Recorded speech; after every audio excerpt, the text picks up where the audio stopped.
So much for muted lighting. My mother used to tell me, she had her bad points, believe me, but there are things that stick in my craw. If it sounds too good to be true, probably is. We always have to remember that at the end of the day, you will always run into people. You always meet somebody somewhere that tells you something that if you just try this, or you just try that, or you date me, or you meet me, you get that. Learn the lesson of the sea monkeys. It was all a lie, based on a drawing, an illustration. Isn't that the way corporate America portrays things? But I want to go deep today. I want to go real deep. I want to talk about my experiences. And my experiences don't lie. I'm 60. Now, some people when they're 60, they never grow the you know what up. That's a fact. But before we get all rocking on this subject, this is horrible.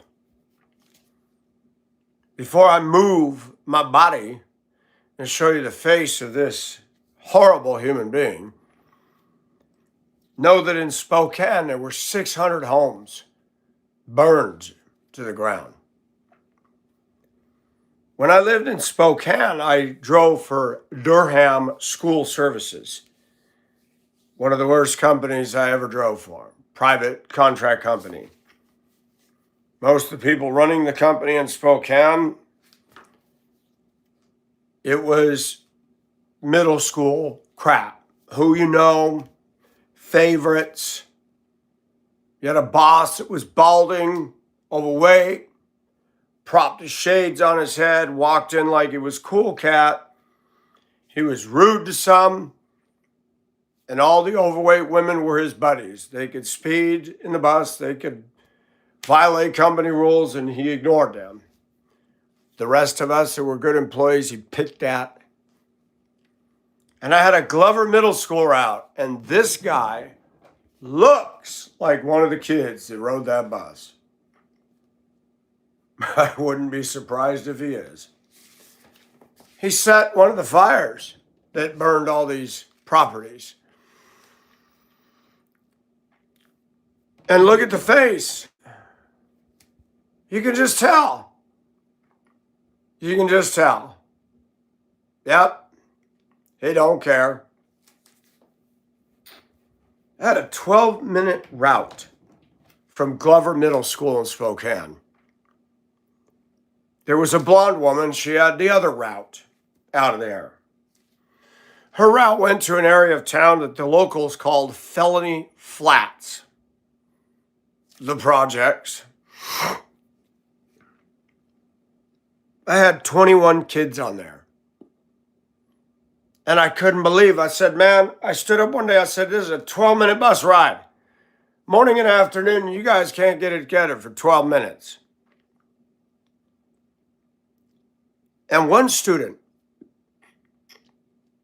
named Taylor outshined them all. He was a problem. But something got through to him. And he said, one day, the kids were acting up, and he said, man, did you hear what the driver said? Did you hear what Mike said? It's a 12-minute route, and he's right. You guys can't even act right for 12 minutes. I said, young man, you will be successful someday. He left before the school year was out, and he came up and said, I want to thank you for being my driver. I said, you know what? You have turned around. He said, I'm moving out towards Seattle. And I said, I'll miss you, man. He said, I'll miss you too. You're pretty cool, man. I said, but you're growing. I hated that route. We're not going to unpack all that, but this, I tell you, I kid you not, that looks like one of the Cretans on it. People say, you can't talk about this. It is years. These people are more than adults now. I will never drive for Durham School Services ever in my life. I learned something driving a school bus. I learned something huge. When I started driving a school bus in 1990, I was so into yellow. I love driving a 40-foot bus. The company I worked for, we had old Fords, the big boxy front end, GMC, Chevys. I hated those. I never drove one for route. I never wanted to. My favorites, the DT466 S-Series Internationals. I love those things. The nice square grill, the International hoods with the chrome grills. Our boss painted the fenders black. Our buses look classy up there in Duluth. Conventionals with the hood out front. But it took me years to learn about school districts, bus companies, private contract companies, and something began to emerge in every single bus outfit I drove for. Those that are leaders over you, most of them have the mentality of a middle school kid. Something about transportation and favoritism and good old boys and who you know and who you're having sex with, and it's like a soap opera. And it shocked me that as I try to grow, as I try to change, that you work with people that look down their nose at you and they themselves. When I was at Denver Schools, my supervisor was Faith, and she was banging everybody in management. There was a woman in dispatch named Pam who was banging everybody in management, and she was married to one terminal manager and then divorced him, and now she's married or was married to the fleet foreman. And it's like, good night. It's a soap opera. And when I had this starry-eyed approach to driving a school bus, and as I'm trying to deal as a young man and learn about kids and student management as well as safe driving, and I thought I was a good driver before I was a bus driver, and I found out, no, you're not. Training for school bus driving changed me. I'm going to say something. 99% of drivers on the road do not follow the rules. They don't follow the speed limit. Don't use their turn signals. Don't make a complete stop behind the limit line. They roll 10 feet out past the stop sign so they can see. And then they wonder when you're trying to make a right turn in a bus, you can't turn because there they are. Do you know what that limit line is for? It's there for a reason. One, somebody could step out on the other side of that stop sign and you're in their zone. And you are graded in a driver's test if your bumper's over that line. It taught me to be a better driver. But what I wasn't prepared for in 20 years of school bus driving is I'd go back to the terminal after routes and I began to see something play out with the women and men. I felt like a lot of the people I work with, it was like being back in middle school. You had the popular cats that looked down their nose at others, the immaturity, the favoritism, the suck up. The pretty girls got the new buses. The rest of us drove the limp along crap. And you learned, as my supervisor in Denver told me, that when I look out of this break room, I see that as my bus. You got the loud table over there. You got the ones over there working on jigsaw puzzles that never cause trouble. Then you got these people over there that want nothing to do with any of them. I said, I never thought about that. And I see that where I'm at now. If you look at every place you work, if you look at your channel, it's a school bus. There's the ones that want to sit up front and have mature conversations. Then there's the goofballs in the back. Then there's the ones in the middle. There's the kids that get on with the attitude. I'm pretty, I'm cool, don't talk to me. That being said, I've learned something about humanity. By the way, they should give this guy the death penalty. Setting people's homes on fire, 600 structures. I hate the media. 600 structures. What's a structure? They're homes. How come the media refuses to call it a home? Because the media marginalizes everything, trivializes, patronizes. Pay attention to that. The news is good at that. 600 structures were burned. It depersonalizes everything. I hate the media. The media is middle school. The media is grown adults playing, I want to be a news reporter. And they're terrible at it. It's like going to small town America and you got the overweight biatch working at the Dairy Queen as a manager. Nobody likes her. She still got the same attitude she did in school when she was the cheerleader and cute and slender. And she never lost that mentality. And she has a manager's job and she's terrible with people skills. Nobody likes working for her. And that's life. That's reality 101. I've seen that. I saw that when I worked at transportation here locally. People said it. Do you notice people that get recognition are the worst employees? I said, oh my gosh, I noticed that right away here. And the people who are the hardest workers never get a shout out. It's high school. It's middle school. The same person gets voted as class president. The same person gets voted as, the best looking. And she's got an attitude. You know what I've learned? This is just my experiences. We're going to talk about some things. So if you're easily offended, butthurt, or a snowflake, please remove yourself from my channel. I'm not responsible for the psychological fallout of how you choose to take this.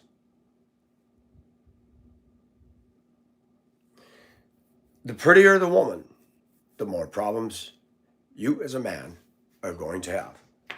Not all the time, most of the time. I have, through my channel, through life, been attracted to women, many women. Some to me were stunning, some were beautiful. Petite, slender, attractive women. I see something rise up over and over and over again. Problems, drama, thinking they're all that. They'll find something to get mad at you for, even when you didn't do anything.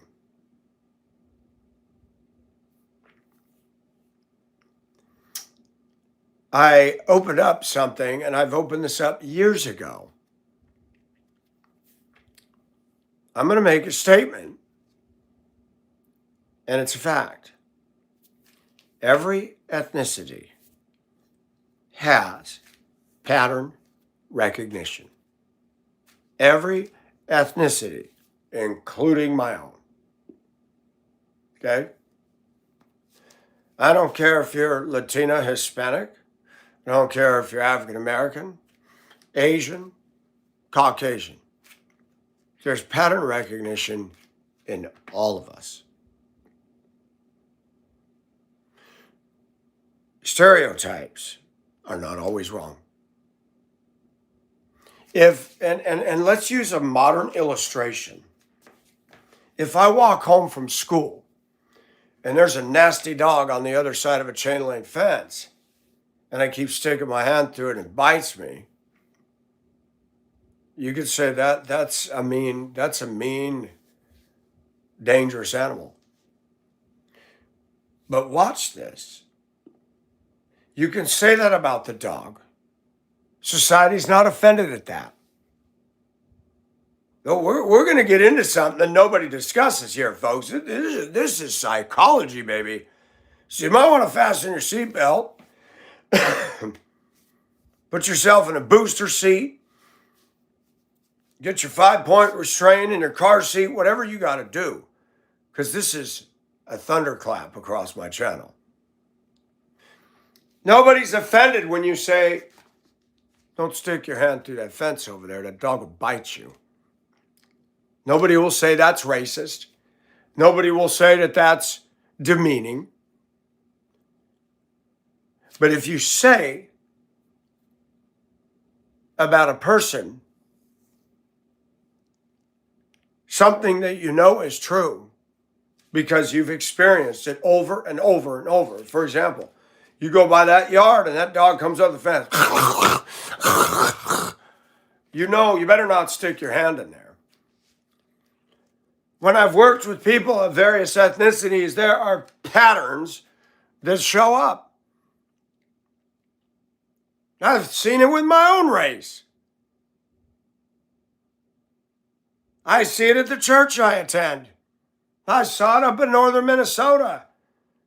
I see it here in my workplace. There are certain characteristics and behavior that show up in ethnic groups. And by ethnic, I put myself in ethnic. We're all ethnic. If you're a person, you are an ethnicity. That just needs to be established because people forget that.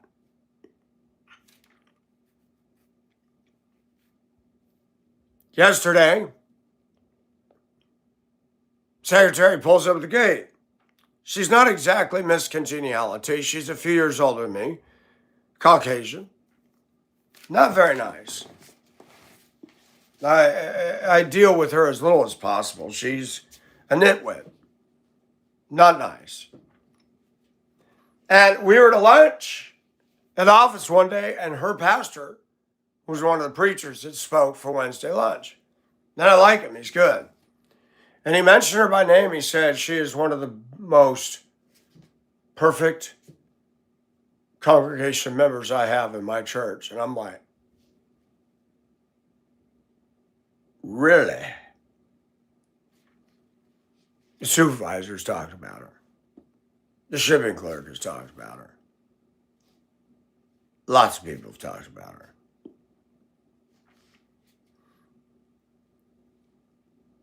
It's expected. She pulls up to the gate that one of us needs to be a gentleman, get the key from her, and unlock the double gates. The other guys sit in their vehicles. I get out. Good morning. How are you today? I'm good. Grab the key, unlock it, and there were mail and parcels dropped at the gate in the rainstorm. Like, what douche would drop that? There's a big giant mailbox. They're addressed. Why didn't you put them in the mailbox right there and you throw them on the ground? That's a route driver that should not have a job in parcel delivery, right? I picked them up. I open the gates. And I hand them to her, and she doesn't take them. What is this? I said, packages?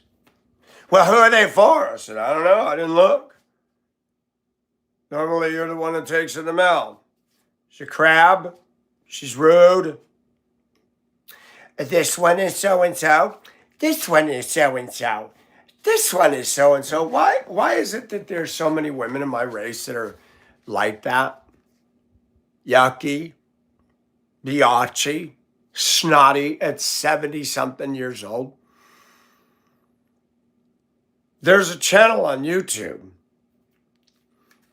Forget the name, but the guy was bang on. He said most women in America never mentally graduate beyond a middle school mentality. And I've watched it. Not all women are like this. I put out the NAWALT disclaimer. Not all women are like this. Not DeWalt, as in the tools for construction. NAWALT. But it is a fact. Every workplace, every church, there's always those women. You got to deal with them on any level. You haven't done anything wrong. I walked into the office one day. I'm not there to see her, ever. And when I've had to deal with her, it's never pleasant. She doesn't have skills. She doesn't have people skills. She's unable to.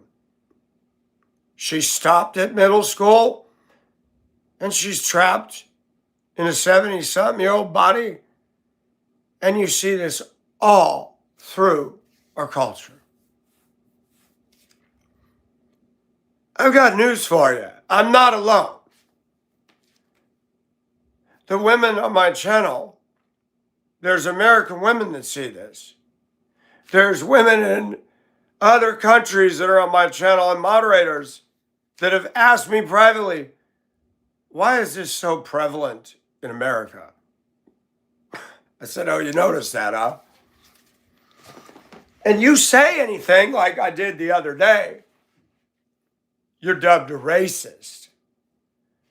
Just as there are certain traits in Caucasian women that are undeniable, there are certain traits that are characteristic in every ethnicity. When I worked in Colorado, the bulk and majority of the people I worked with were Hispanic, Latina. Lots of drama. Lots of drama.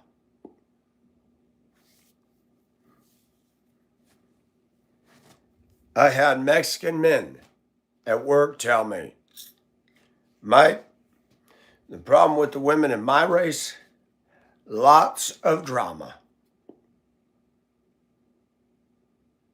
That's out of their mouth. I now live in a predominantly African American community, and there are factors and pattern recognitions that are absolutely true here. I lived in lily white towns and communities. There are factors that are true there. I lived in Hong Kong, surrounded by Chinese. There are factors that are indicative of Asian communities. That's not racism. We are different. We process things different. We have quite a few things at play. We have upbringing, environment, exposure or non-exposure. What I find here in Augusta is the same thing I found in Hibbing. Hibbing was mostly white. The people up there don't get out much. They lived in that small town. They think they're the Grand Kahuna and the Grand Poobah, and they think they're all that, and everybody else is stupid. When you grow up in a small town, you view things from a small town perspective, and because everybody thinks you're cute and cool and you won the high school popularity contest, that never goes away. But when I got out of Mammoth Lakes and I got out into the world, I began to realize every step I took away from what was comfortable to me, the smaller I became.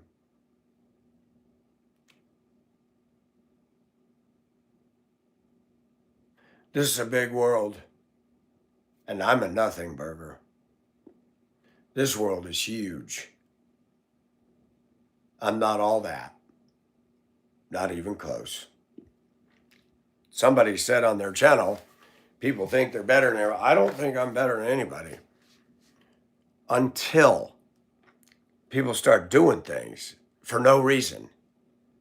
And I stop and go, man, what in the world is going on over here? And I've seen it with my channel.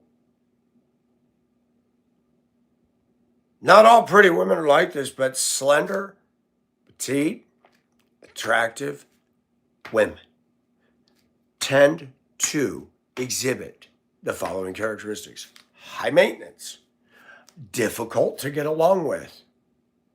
When I was in Hong Kong, I walked dogs for wealthy clients. I walked dog for a Singaporean Aussie woman who married a German man. They were the awesome people. I walked a dog for a Chinese woman whose husband was into finance, Hong Kong, and went back and forth to San Francisco. He was Chinese, very wealthy. These women hired me to walk their dog. I had never met them in my life. I responded to an ad on Asia Expat. One texted me, "I got your number from an Australian woman who saw my ad and said, I'm going to give you Michael's number because I know him. He can be trusted." I said, "Okay, I'm interested." She goes, "Meet me in my flat. Here's the address. This is how you get there." She paid me a week in advance. She set the money on the table in Hong Kong dollar. She said, "This is what I want you to do. When you come in, take off your shoes, wipe the dog's paws with the wipes, hang the leash up here. You can help yourself to anything in the fridge." Gave me the key code to the flat door. That was a trip. It spoke to me in Cantonese. You push the code, and the door lock would open. By the way, America thinks we're all that. I saw more modernization and state of the art in Hong Kong than I ever saw here. I mean, it's a very forward city. Asia has got it going on.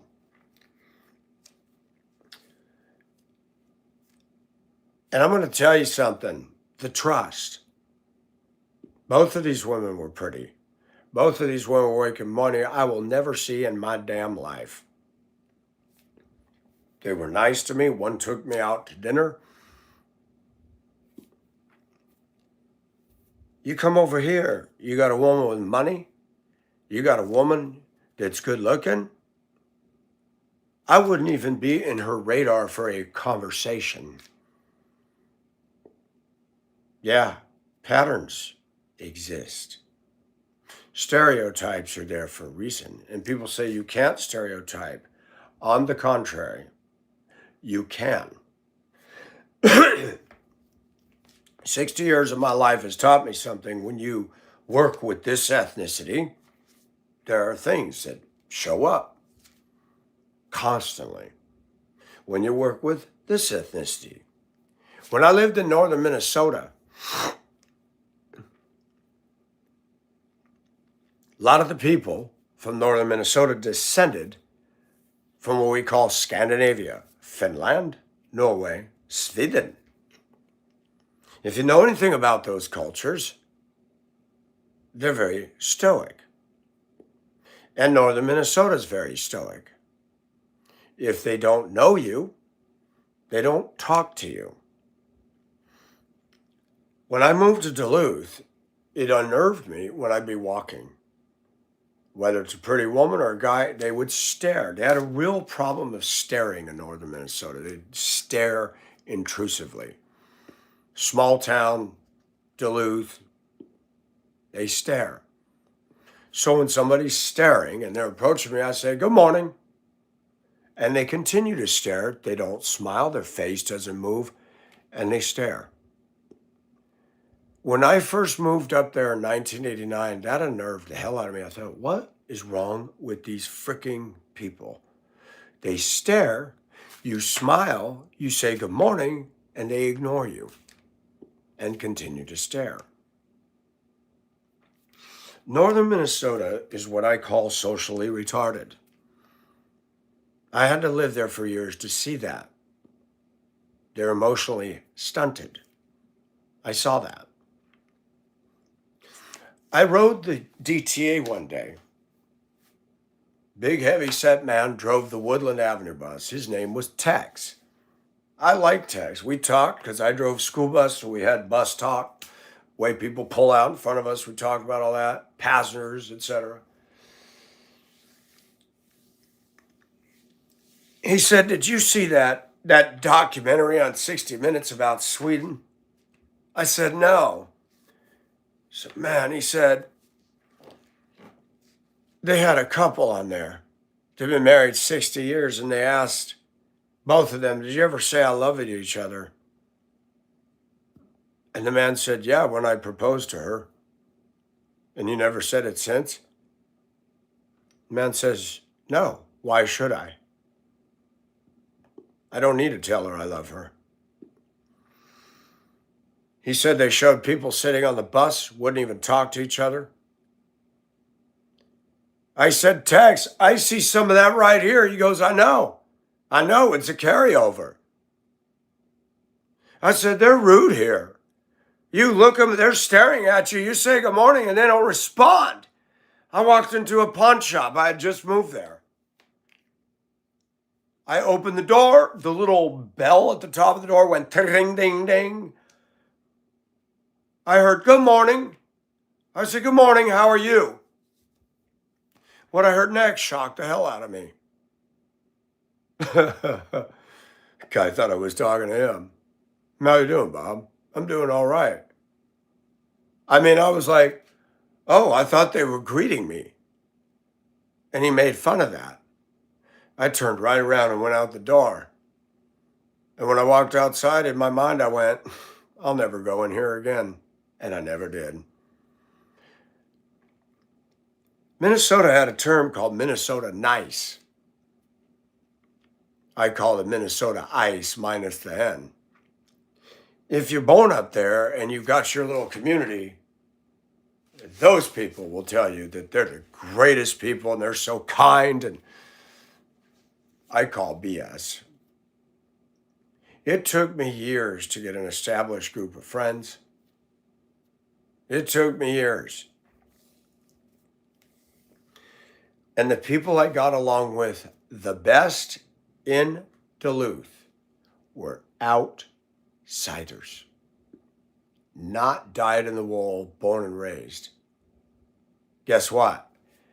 Same thing in Augusta, same thing in Hibbing, same thing in Denver. I can go all across this country. The locals are a pain in the arse. I always got along with the outsiders.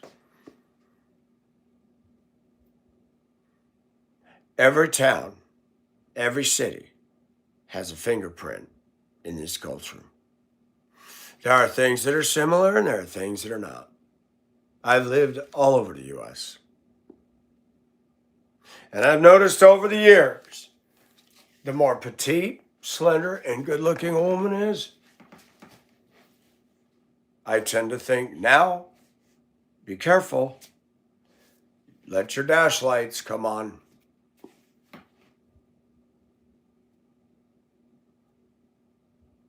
Read your gauges. I don't know why. I don't know why. But when I walk dogs in Hong Kong, I put two and two together when one of the ladies that I walk dogs for told me some facts I did not know about dogs. She said purebreds are difficult because they're fussy. She said the more pure the dog, the more finicky, the more difficult they are to work with. She said mutts are the best. I've noticed something over the years. I'm not into dogs like some people are. But I've told people, if you want a good dog, a good family pet that's good with the kids and the adults, and a fun-loving dog, get a golden retriever or a black lab. The best dispositions. Do not get a poodle. Do not get purebred anything. They're fussy. And the prettier the woman, the more problems you as a man are going to have with her. And I can cite it.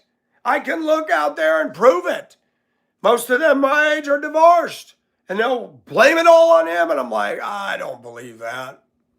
I listen to some of these gals and rattle on and on. I'm going, you act like you did nothing wrong. I can tell by looking at you, you think you're all that on a sandwich. And our culture has helped create a deeper problem. Go on YouTube, go on Instagram. I had a high school girl in Denver. You need to get on my Instagram. And I said, and why is that? Because I put all my pictures on there. I said, yeah, I'm your bus driver. Do you really think that's appropriate? I had a middle school girl on that Glover Middle School route in Spokane. She was attractive. All the boys tried to talk to her. Bus driver, you have a Facebook? I said, yeah. That was then. Add me. I said, no, ma'am. Why? I said, I'm your school bus driver. I'm a grown man, and I'm going to add one of my kids on my bus to my Facebook. She goes, that does sound kind of pervy, doesn't it? I said, yeah, I think so. No, I said, kids are not on my social media. But I noticed from buses to me growing up in Mammoth, the pretty girls growing up at Mammoth High School were a problem. They were the teacher's pet. One teacher held them on his lap in the gym. Mr. Naranjo eventually, after 20 years of this bull crap, finally got fired.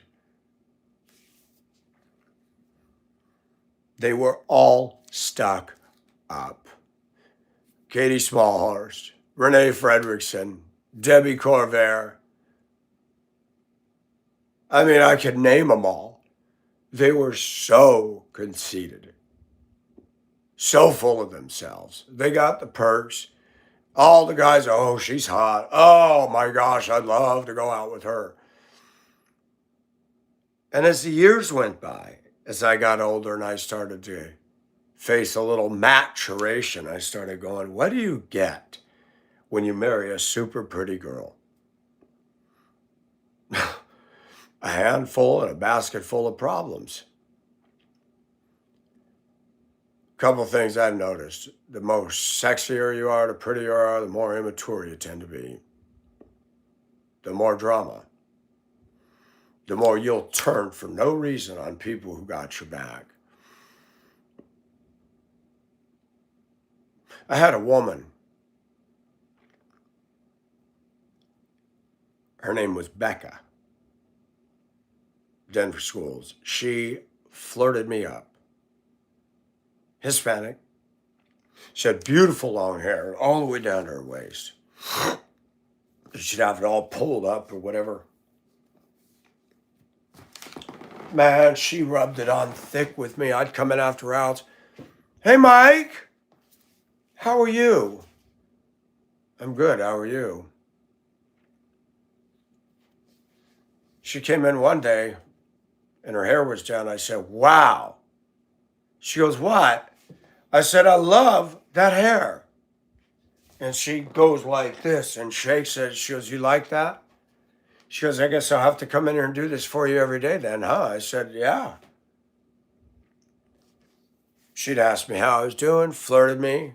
I got my hair down, Mike. So I walked back in her apartment one day.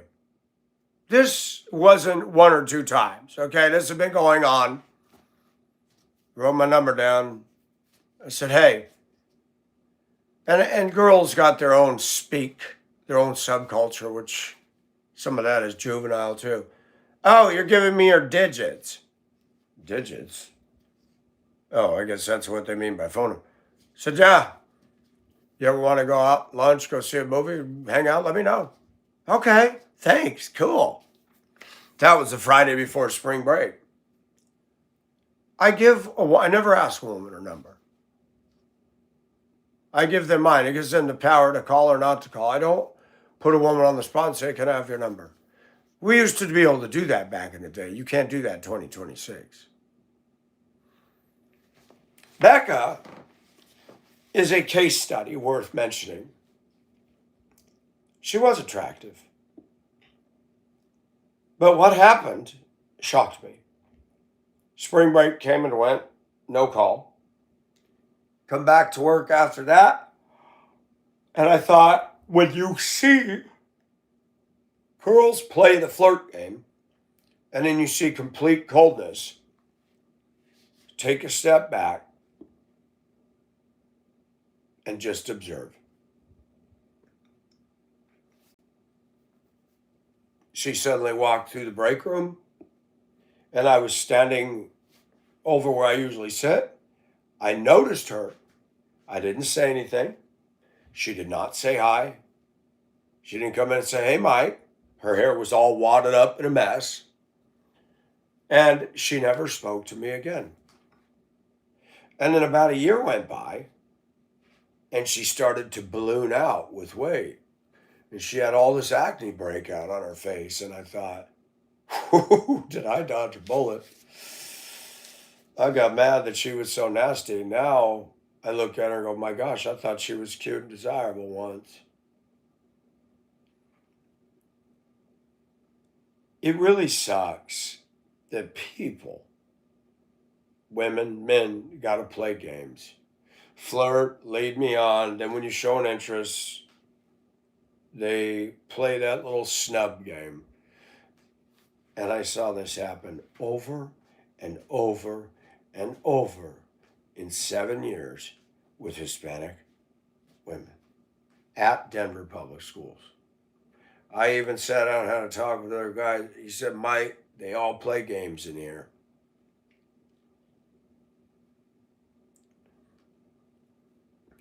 Black women, not so. If they were interested, they showed it, and I would bite, and we'd go out. So pattern recognition is not racism. But I've seen white women do it.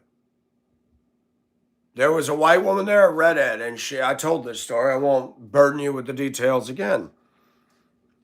I love your necklace. I love your hair. Touching. Women, if you're not interested in a man, please don't put your hands on us. Please don't put your hand on my back. Hey, Mike. Touch is powerful. If you're not interested in me, don't put your fingers on me. Don't do that.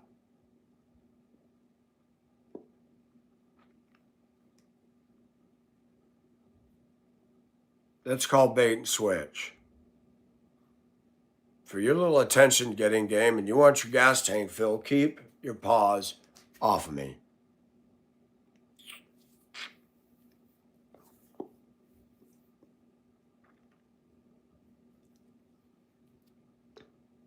I have had experiences. That redhead woman, I got called in the boss's office one day. She was female, and thank God she was objective. I didn't do anything wrong, but I was accused.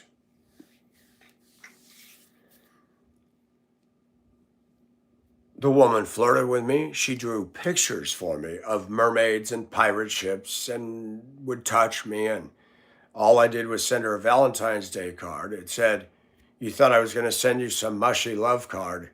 Nope, it's just a Valentine's Day card. No hugs or kisses, no love. Thank you for the nice picture. Have a happy Valentine's Day. And I bought her a little heart-shaped box of Russell Stover candies. She rode on the bus with one of the not so pretty lesbian women there. "Oh, who gave you that?" she told her. "Oh, I would turn that in." "Wow, I gave her a thank you gift, and this lesbian's coaching her to turn her in because the lesbian had designs on the girl." See, this is what we got to go through today, guys. You got sharks all around. Don't jump in the water, or you'll become chum bait. I got called in, and Nita said, "I got a complaint today." And I saw the heart there in the card. I said, "Oh, let me guess." Yeah. She told me her piece, and I said, "Open the card." Michael, I don't open it. I said, open it. I said, did she open it? She goes, no, it's sealed. I said, open it. I gave you permission. She opened it. She goes, really? Oh, she didn't tell me she'd draw you pictures. Oh, this isn't even a flirt card. You were thanking her. I said, yes. And you know what the boss said? You talk about stereotypes. You know what the boss said? You know, Michael, I had a discussion about this. Stay away from these millennial women.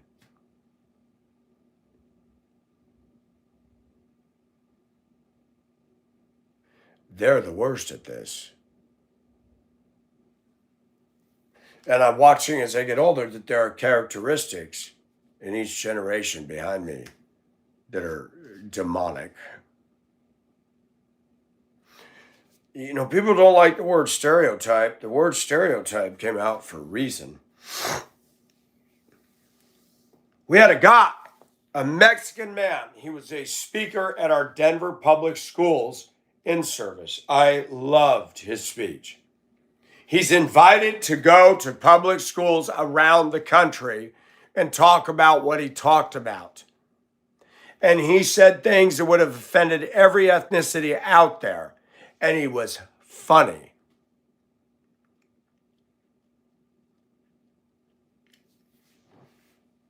I heard what he said. He said, do you ever know how to laugh at yourself in your own race? He talked about the difference between Black, Hispanic, white, and Asian culture. And I'm laughing. I'm like, my gosh, he's telling the truth. I was sitting with people of other ethnicities. He goes, he's nailed it. You know who was offended? A couple of Hispanic women complained about that.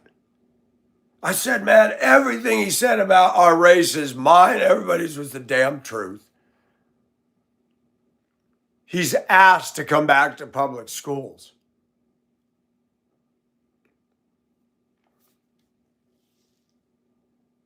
I got a news flash for some people in America and around the world. You don't get to be the only one who's got the mic and the stage.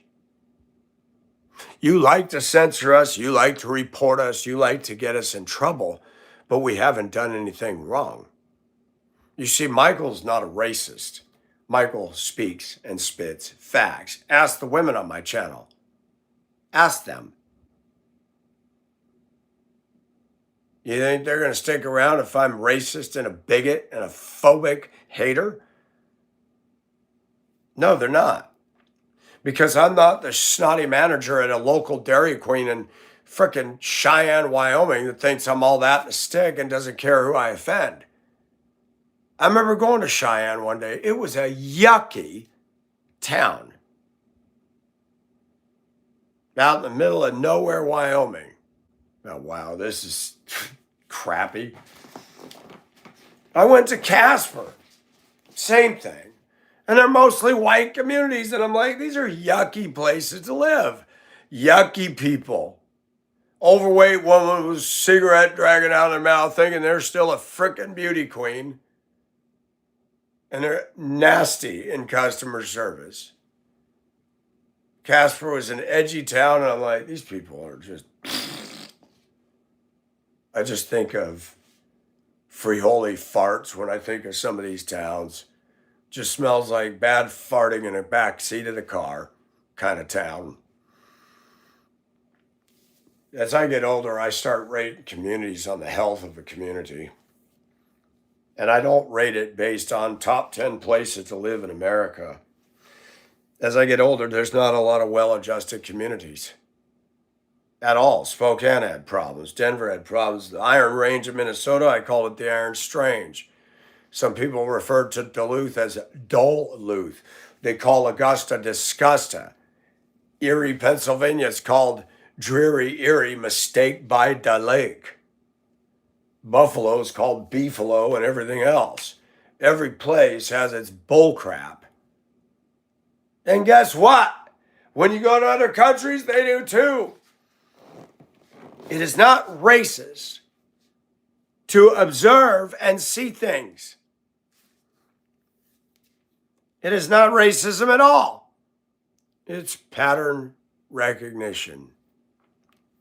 I saw this morning. I thought, gosh, he looks like one of the jerks on my school bus route from Glover Middle School. I wouldn't be surprised if it was. Again, a lot of kids never grow up. There's a psychologist on YouTube, recognized in his field, said most women in American culture and first world countries where it's comfortable never graduate mentally beyond a 14, 15, 16-year-old mentality. That's what he said.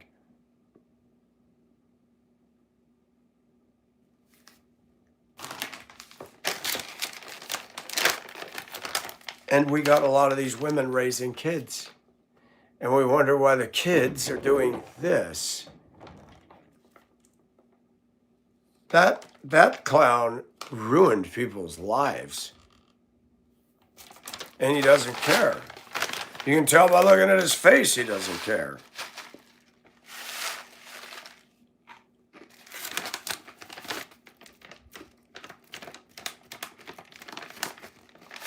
I love women.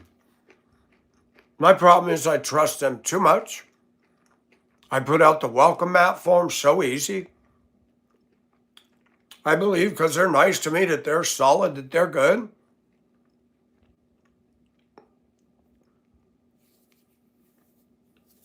And then you find out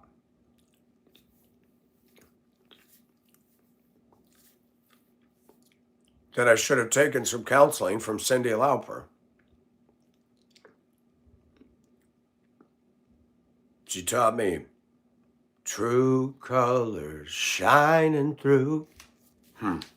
Listen to Cyndi. She's on to something. And show your true colors shining through. Give it time, Michael. Watch people from a distance.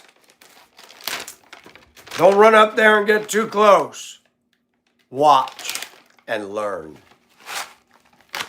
Allow that woman to be your teacher. Go to class, get your notebook out, and take notes. And wait for it.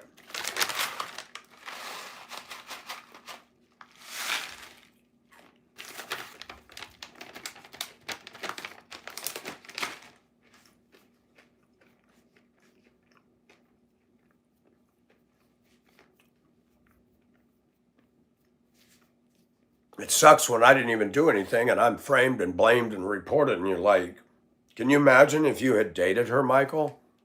Woo, baby. It's like somebody getting an acetylene torch and aiming at you, and you're naked and you feel your hairs on your butt cheeks singe, and you're like, woo, I just barely escaped that one. I'm glad I got to see these docudramas and these stupid things play out. It's like, wow, I had an interest in her. That was stupid of me. Really dumb. And it reminds me that even at 60, I can be duped. I can be naive. And I want to thank Colette and Planet G and Danola and all these women on my channel, because I need to do a shout out. I'm going to brag it up. I got one of the greatest communities of women of any YouTube person out there, hands down. And I'm not just saying it to kiss butt. They got some wisdom in them. And they all responded back to what happened and said, that's a snake in the grass, Michael. Get away from all involved. Don't enter that wasp nest. Do not. And not one of them sent me a friend request on Discord. One even said, okay, I will. Did not. And that was the second time that one did it. One did furnish proof of a direct link of her video. I had seen part of that yesterday, so I knew that was authentic.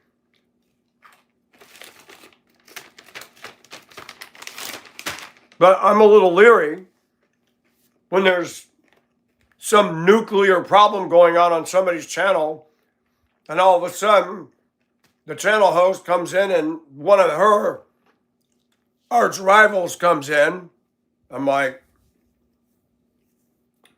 we don't need this. This channel's growing. This channel has community. People pray for each other. Can't say that about, well, I can't say it, but you get the drift. I don't want to subject my channel to this drama and this bull crap and be sucked into the vortex. When an ocean liner sinks, you need to get away from it. The suction that is created by a ship sinking is massive. If you ride the stern down and you step off in the water, you're going to get pulled quite deep before you can gain control to swim back up. And there are women in this world that will suck you into their stuff, and you're trying to swim out, and they're on the other side going, I got you, my pretty, and you're dead. Boy, did I have to get a wake-up call. I never expected that.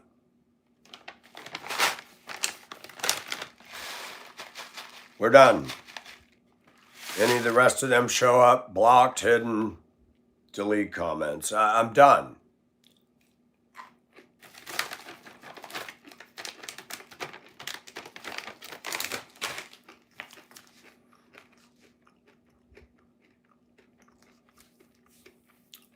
I thank God my moderators aren't just moderators, and this isn't just chat. It's community. They care. They speak wisdom. They pray for me.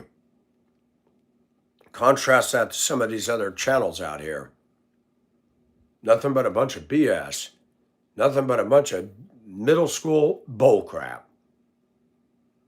I talk about issues, and the only people that start getting critical of the things I have to say is because they're convicted, they're uncomfortable, and they don't want to hear truth.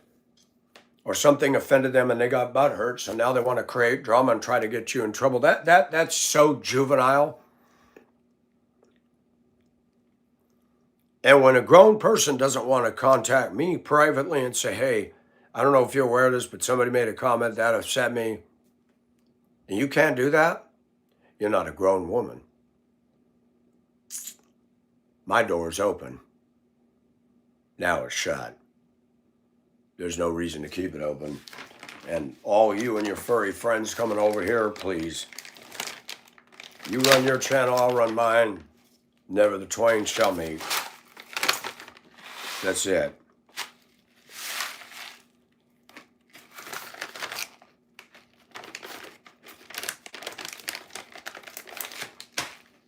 Nobody's perfect, but that whole thing just reminded me. I've got my faults, but I'm a Christian. I don't need that stuff.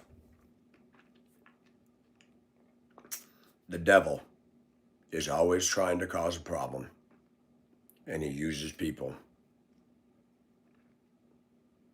He uses people.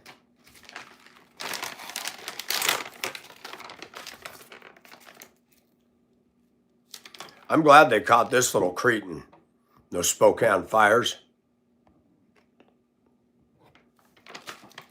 That is horrible.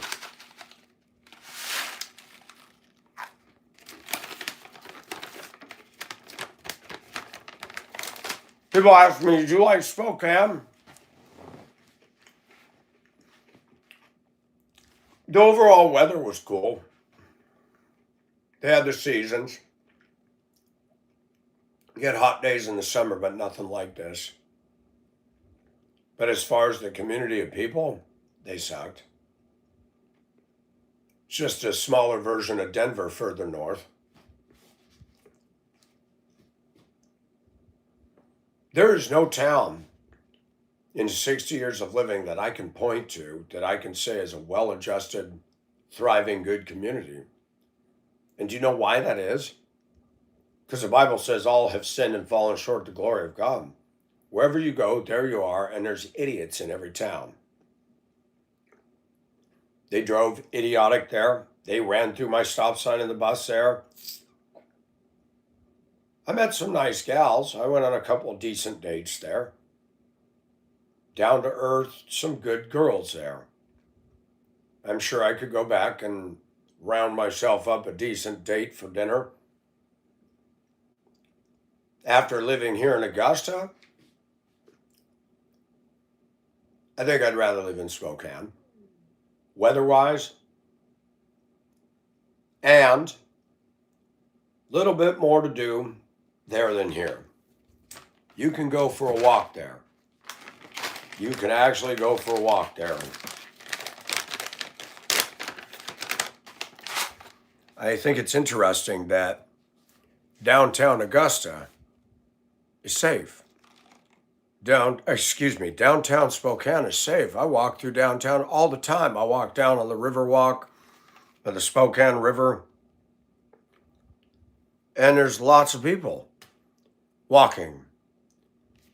Here, they're murdering people.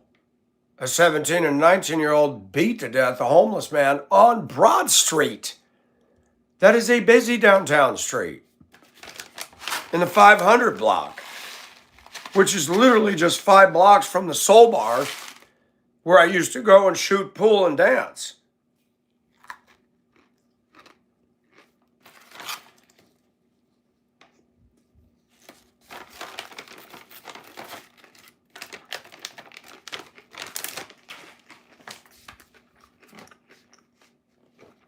Spokane,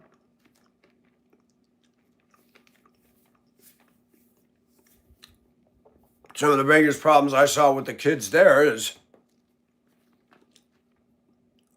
rude boys raised by a mother, spoiled, don't respect anybody and can't behave. I was in the mall. I think it was Northtown Mall, the one that's on Division Street. In the winter, I'd go walking inside the mall. I'd do laps upstairs and downstairs, and I look young. And I'm walking through the mall. And all of a sudden, I hear something. I hear snickering, and I feel somebody breathing down my neck, and I stopped, turned around, and a kid banged right into me. He was behind me, trying to make fun of me walking, and stepped on my heel and banged. I said, "Excuse me, do you have a problem?" And this little mouth middle school kid says, "Whoa, whoa, whoa, man, whoa. Why are you yelling?" I said, "Get away from me." I said, "I'm in here walking and you crash into me and you guys are trying to play little games. I'm a grown man." "Oh, you a grown man, you talk?" I said, "Get away from me." And a security guy came around the corner. I said, "Sir," and I told him. And the kids tried to lie. And the kid said, "Where's your mom?" "Our mom don't gotta be here." "Get out of the mall. You guys have been here before. Get out." I said, "Thank you, sir," and I continued walking. I noticed something living out there. Go to Seattle. Go to Portland. A lot of disturbed my race out there. Watch whenever there's activism.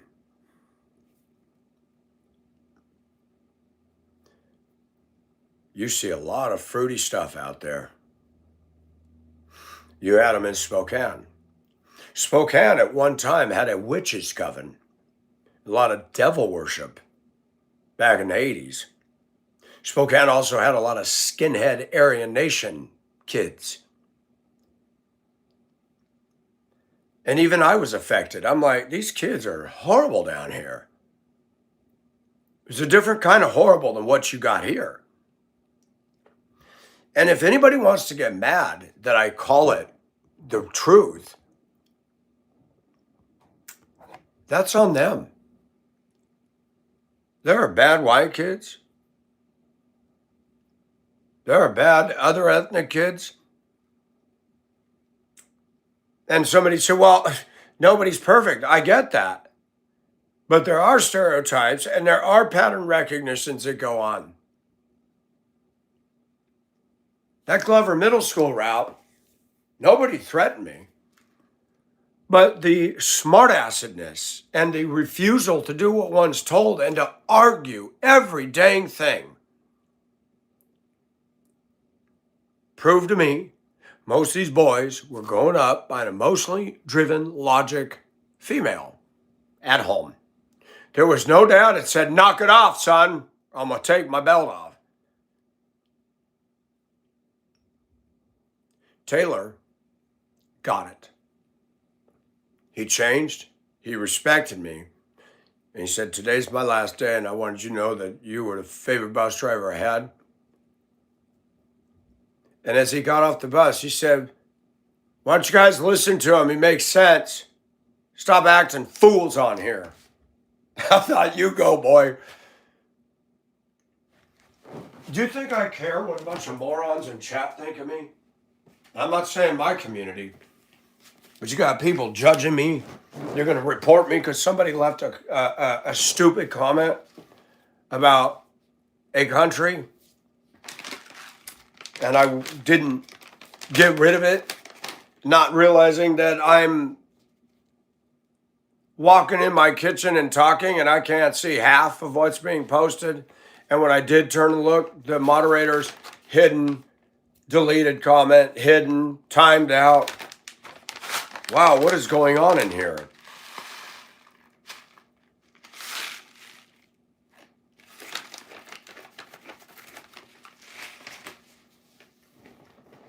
Thank you for showing me who you are. Thank you. That's what I want as I get older. Let's cut to the chase. Let's not waste my time and my emotions believing in something which is nothing more than a fairy tale.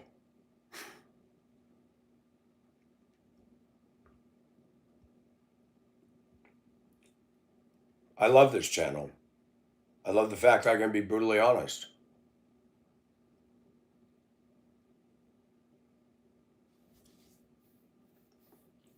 Spokane had a lot of disturbed white kids, girls and boys.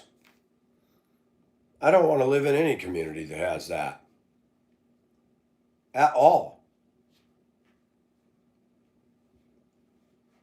I was in the mall another time. Several kids on my bus saw me. One of them was Taylor, and a couple of other clowns with him. Mike, I said, what are you guys doing? He said, we got kicked out of Spencer's. I said, let me guess. I said, what'd you do to earn that badge? We were in there acting up. I said, are you surprised? No, we were kind of being stupid. I said, well, at least you admitted it. Jeez.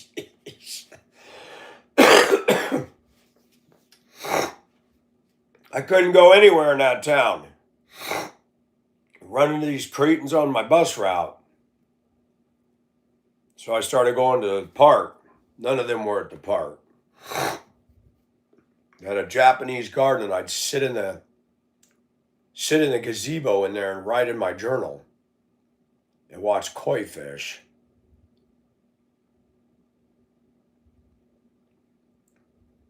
I was going through my own struggle in Spokane. I was all wrapped up in Asia and all of that. But I remember one day I said, this is a stupid town. These people.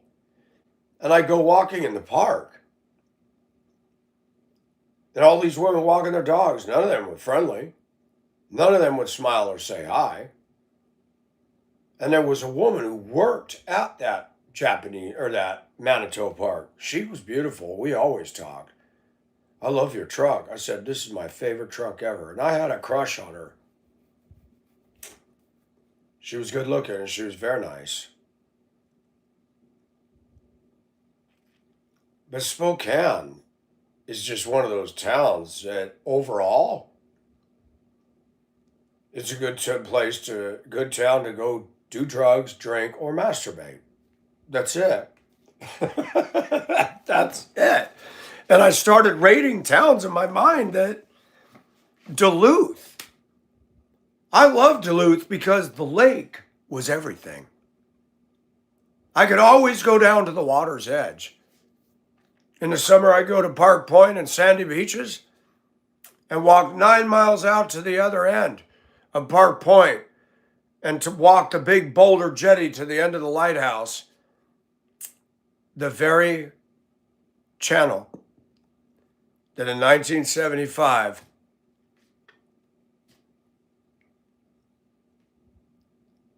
history was made.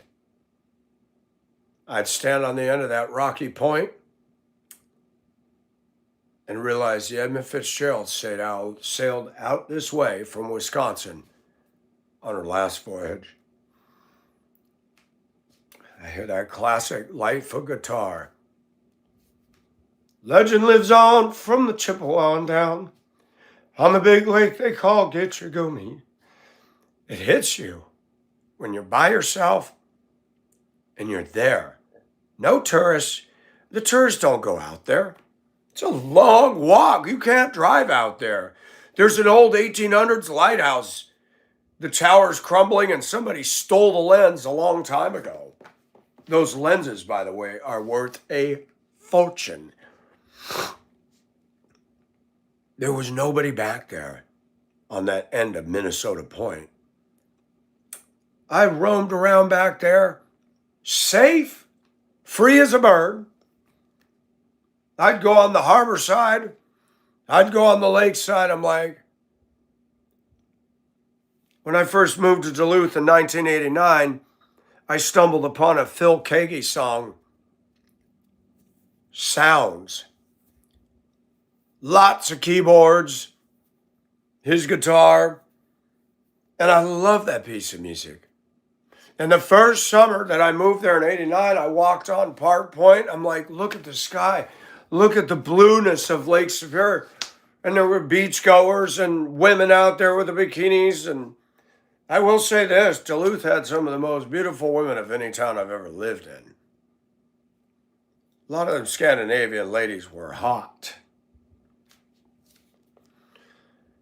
And I'd walk that beach alone, and I'd walk fast. And I'd look over my shoulder and watch my footprints disappear as the waves would come up and wash. And one day I knelt down in the sand and I wrote twice the speed, twice the endurance, and walked off. And people would stop. What did he write? Man, do you see how fast that guy's moving? Yeah, I can beat all of you on this beach. I loved walking in the wet sand because it form-fitted my arches and it felt so good.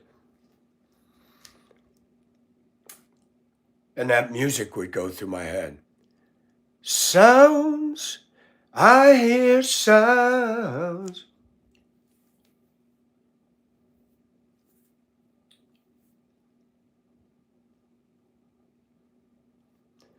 Your voice takes me everywhere. I will be your servant, for I long to hear these sounds. Oh, and it would just, the beauty of Lake Superior, the beauty of a summer day. The summer down here ain't beautiful. This is oppressive. This is demonic heat. You sweat out of every pore. I work with people that t-shirts are soaked, just running off of their foreheads. Like, this is not the place to go to win the beauty contest. This is ugly down here.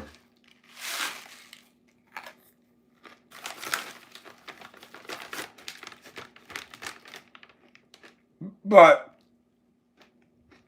Did you know those times in the summer I walked along Lake Superior?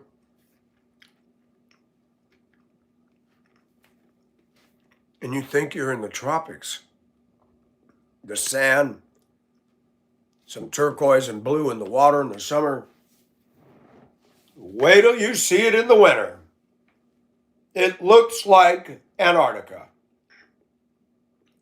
The lake freezes 3 feet thick. You got pressure ridges where the ice is banging and refreezing, and it's ice cold. You don't see the sand.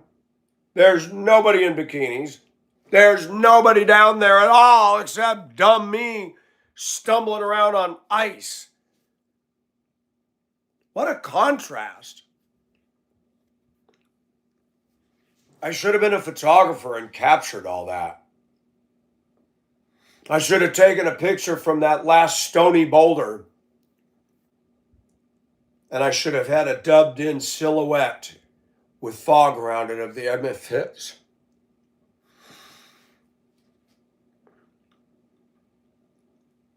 It's amazing how many shallow people I run into on the internet that just love drama, just love hatred, just love going on and on about I don't know what.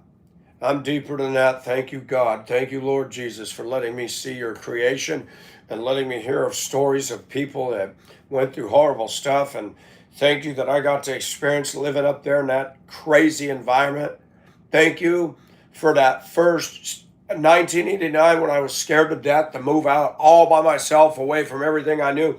And I had a job and I'm walking on Lake Superior and I'm hearing that song by Phil Keaggy. And I said, thank you, God.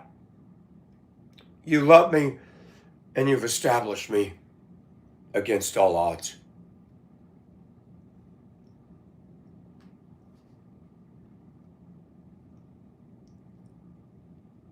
Even on my channel, it's amazing. The devil prowls around like a roaring lion.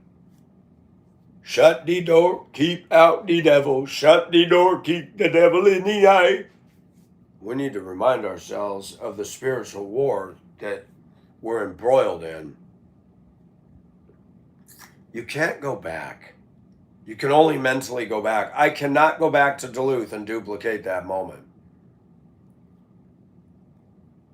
Duluth in 1989 still had an innocence about it. The late 80s, my gosh, in 1990s it came out with REM and it came out with shiny, happy people holding hands. This is where the story ends. The Cranberries, the Sundays, they still had some good bands, good music, thoughtful. People were still nice. I could get a date with a pretty woman without all the headache and the drama. What the hell happened since then? Everything. Everything.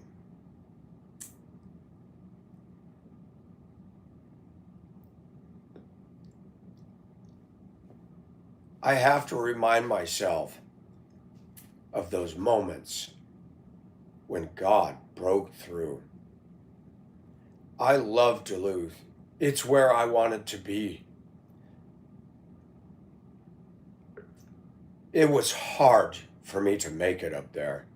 The winters were brutal. But I'm glad that by the grace of God, not only did I make it, I became a school bus driver. I paid my own bills. I made it. I survived in a harsh extreme. And in the summer, when that beauty of that Lake Superior, when it was calm and gentle, and the 3 feet of water at Park Point would warm up and allow you to swim in it. But then in the fall, when the wind chill was severe and sharp, and the gales of November came, and I'd be driving my bus on, Highway 61 that followed the North Shore, and you're like, look at that water. That is angry today. That lake is no lake to play with. I said, that ain't no lake. That's an inland ocean. Lake Superior had a moods. You step in that water in November, you're done. you're finished. Lake Superior makes appointments. You don't get to go in there anytime you want and expect to come out. Lake Superior is almost like a living thing. And in the summer, when that beautiful summer day and the sky looks beautiful, then the sky and the lake, the blue and the level of blue, when I was up on the Duluth hillside, you could tell by the different depths. There was like a greenish and a turquoise and a blue. And I'm like, look at that. The colors in the lake are just beautiful today. And in the summer, when I first moved there, when God orchestrates creation to come and kiss you on the cheek, you never forget it. People are mean and people suck, and I was alone up there for the longest time. And I felt the presence of God that day.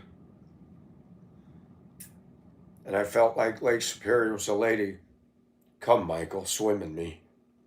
I will let you. But when the fall came, she'd say, I love you, Michael, but not today. Stay back. Don't get in.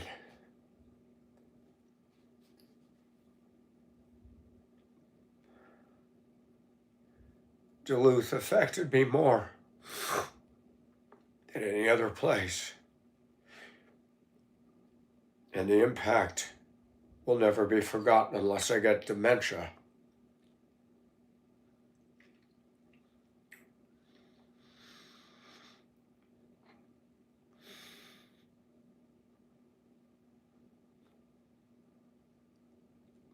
I miss that. I miss that. It's hard to get those moments now. Very hard. They don't just happen just because you seek them. They just don't happen. It's like when God and the angels peer over from heaven and you get a kiss from heaven that day.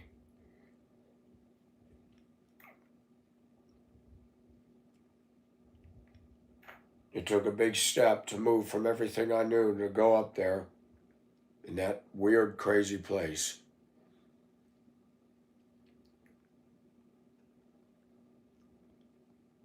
Out of all the musicians I've heard in my life, none impacts me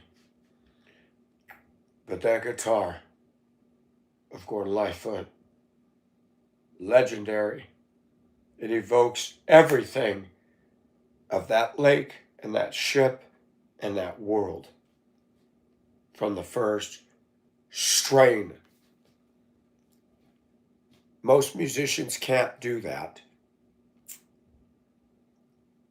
Most musicians are child's play. Gordon Lightfoot captured the mood and the soul.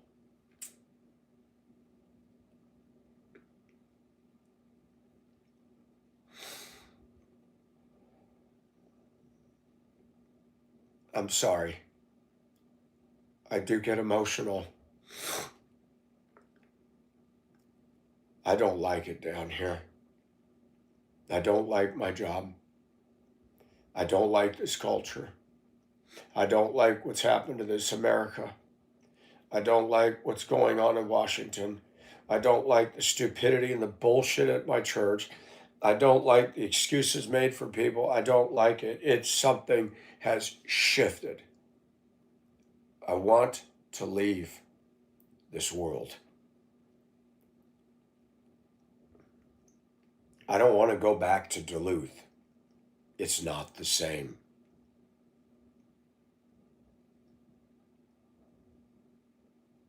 God allowed me to consume books in my 20s, reading about people who sailed around the world. Those were awesome books to read.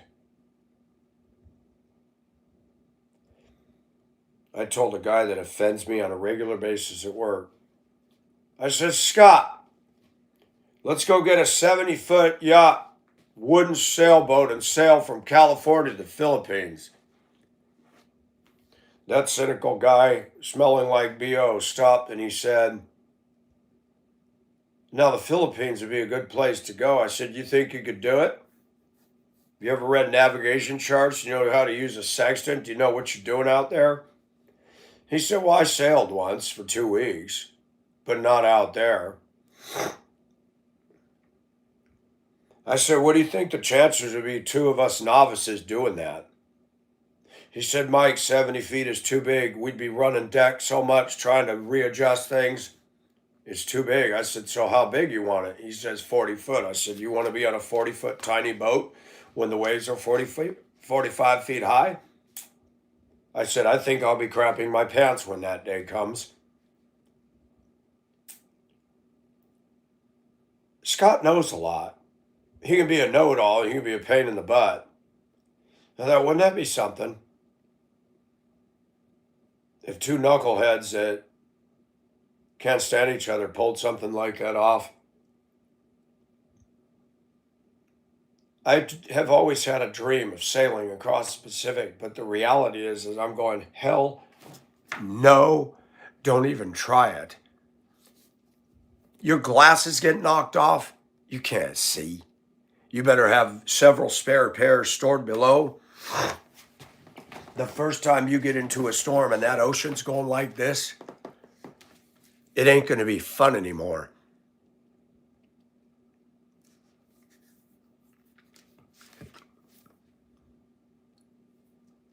Oh, but I wish I could pull it off. I wish I could have my own version of the Microroo.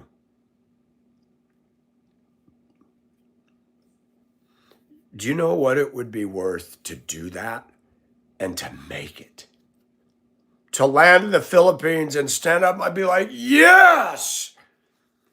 God let us get across the Pacific unscathed. I'm not like most Americans. They're content with their office jobs and their hospital jobs and their lives, and that's the way it has to be. But it's like, I want something more. I want to see the hand of God in a way that really gets my attention. Not punished, not disciplined, but where I see his mighty hand in the middle of the Pacific and a whale lunges up out of the water like the life of Pi. I'm going, okay, God, yeah, keep that away from the boat, please. And at night to see every star in the universe. Hey, Scott, did you wash your armpits today? You're stinging up the whole boat. Shut up, Mike. Talk about Bill and Ted. We'd be opposites, but it'd be funny as heck. He's tall, lanky, and long hair, strong as an ox. He looks like he could be my relative in a weird way. I said, you know, Scott, this may sound weird, but I actually wish we could pull it off just to defy the odds and shock the hell out of everybody. He said, I admit, that actually would be fun. I said, because life is boring. We've got to have an adventure. I wouldn't be able to do lives out there, people. You guys would be hanging, oh my gosh, did he make it? Did he make it? It's going to take me a long time to get across that body of water. And we better not hit the doldrums or we're jacked.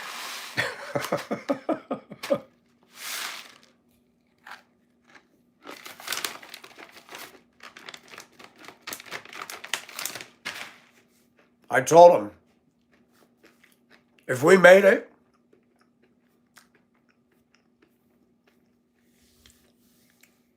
when the media picked that up, I promise you, when we get to the other side, there'll be Filipino women waiting to give us a meal. He said, you know, I could go for that. I said, me too. After that, I'd be ready for a woman to spoil me and put her hands all over me and fix me some good food.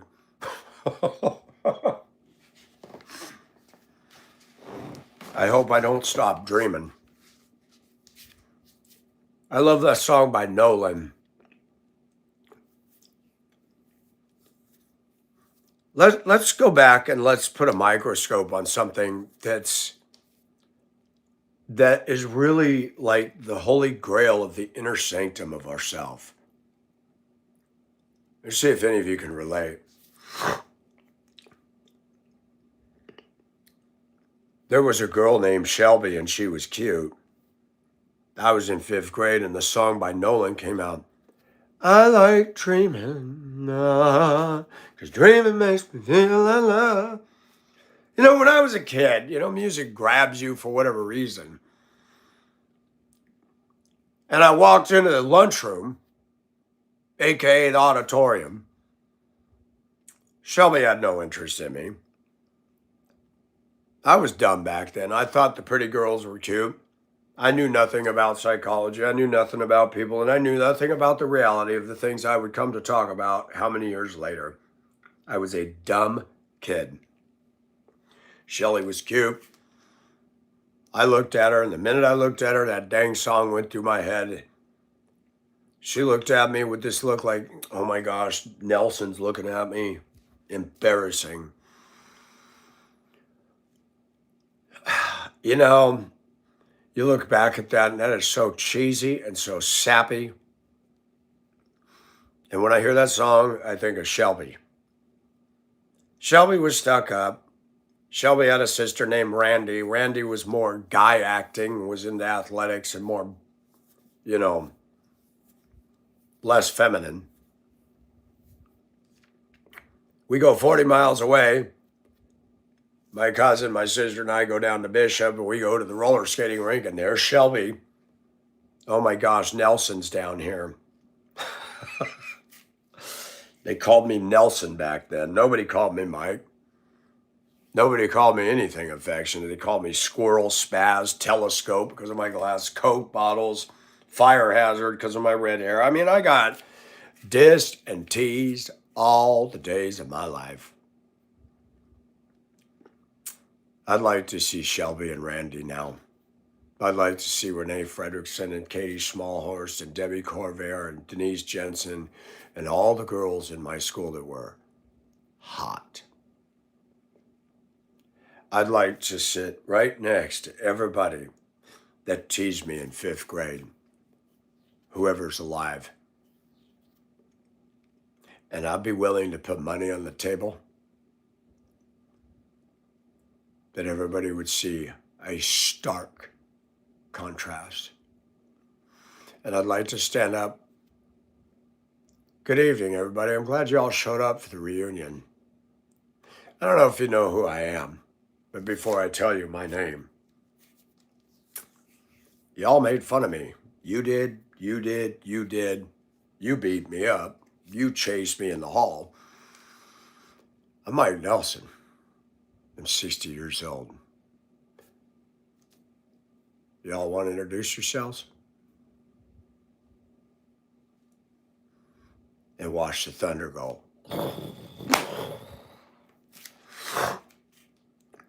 My friend Matt Coleman.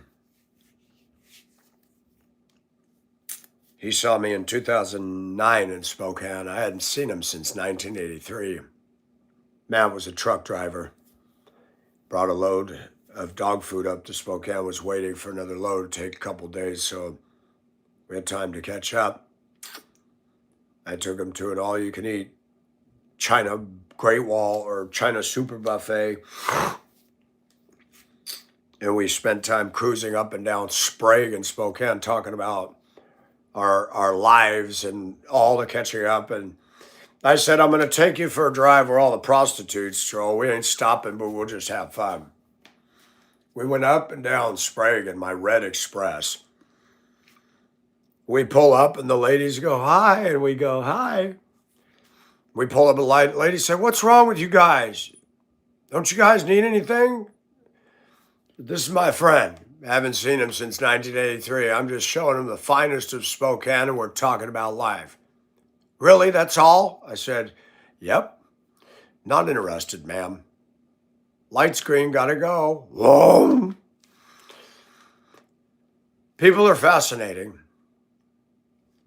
They really are. Watching people is a delight. It's also depressing. Some of the most boring conversations I've ever watched were two women at a mall.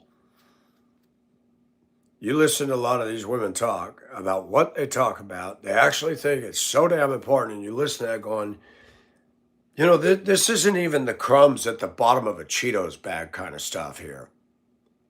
There's nothing going on with your conversation. And that's what happens in first world countries.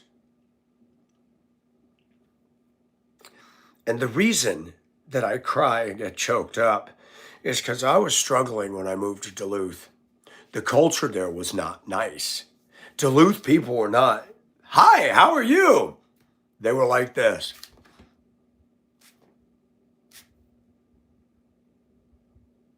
Watching and staring. And I would go down to the lake to get away from the faces of humanity. Lake Superior was my escape.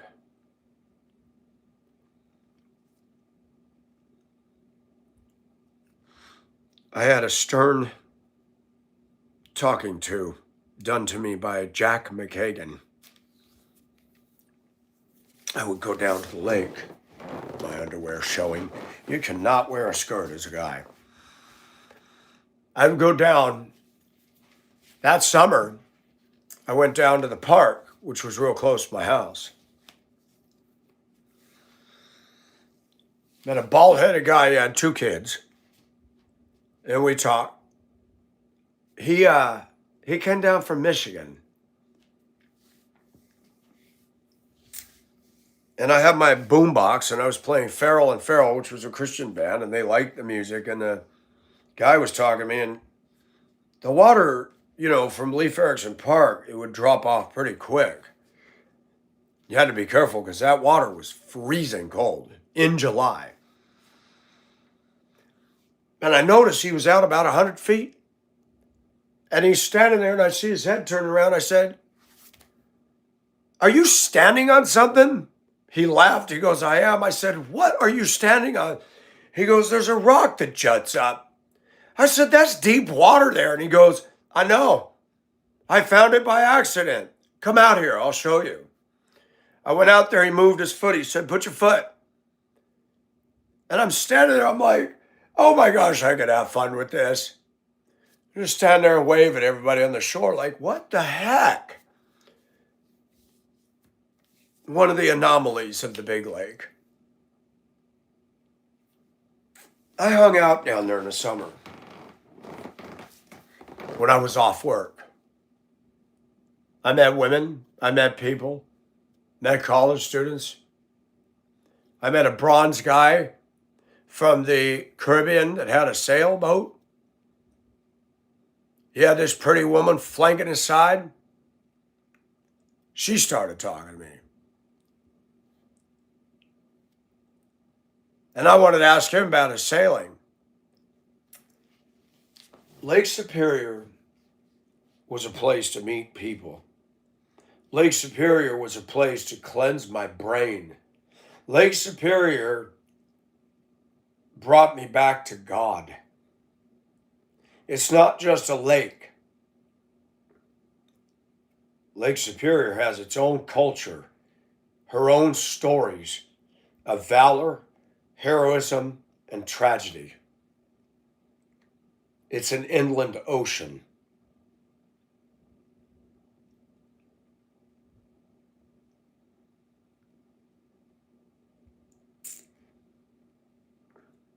Does anyone know where the love of God goes when the waves turn the minutes to hours?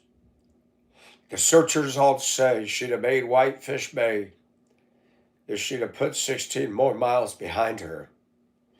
The lake, it is said, never gives up her dead when the gales of November come early.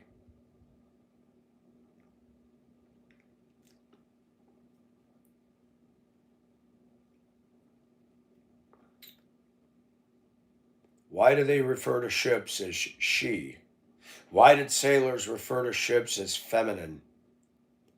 Why do we refer to the ocean as a female, because women in the ocean have an awful lot in common. Some women are tempestuous, toss seas all the time. Others, like Lake Superior, touch me on a summer day. Come, Michael, come into my waters. Let me caress you. But only today, Michael. In the fall, you can't get close. Just stand back and watch. Women and the ocean have a lot in common. You can be out there on your boat enjoying her, and the next day you wake up, you haven't done anything, and it's 45-foot waves, and the ocean's screaming, and the wind's taking the spray, and it's going horizontal. You're going, what did I do to piss you off? Nothing! Wow. I'd rather deal with the ocean. At least I can expect it. I wish I could have one more last hurrah before I throw in the towel. I wish I could do something that made the news in a good way that shocked the world. I wish I had my own Microo and I could sail across there and people are like, how did that guy do that? God.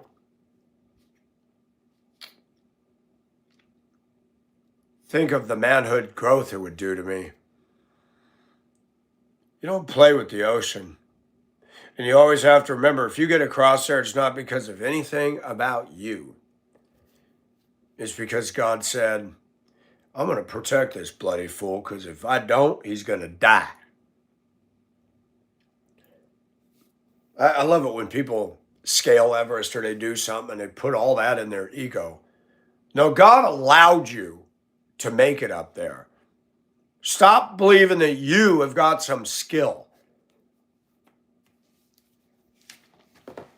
We exalt clowns in football and basketball and a musician.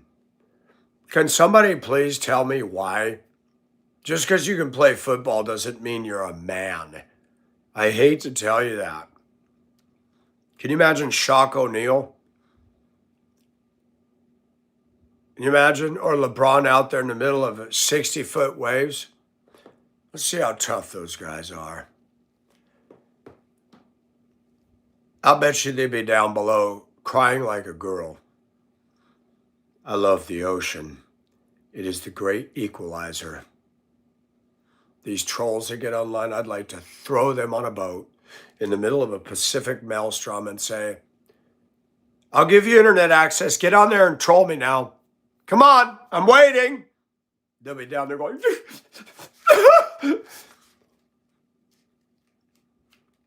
to be able to go across that, survive it, experience it, that's growth, baby.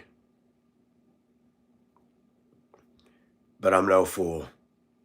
That ocean scares the stuff out of me. If God is not with me, I'm done. I will be a part of the same graveyard that the Titanic and the Andrea Doria and all the ships at Midway and everything else. Don't play with the ocean. Respect.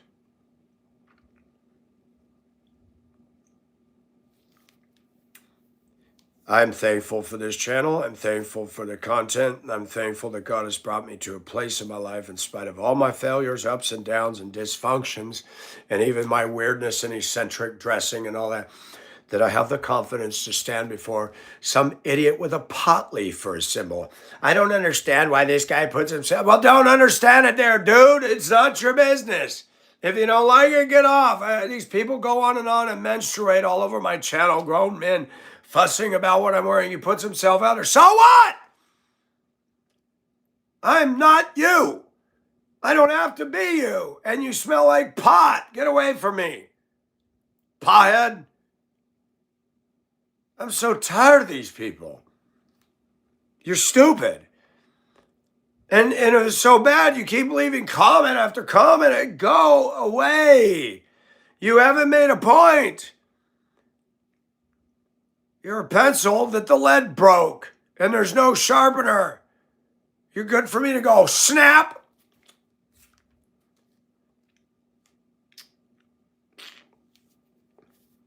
And people are so stupid on here. I'm going to report you because somebody make a comment. If I had seen that comment, I would have deleted it.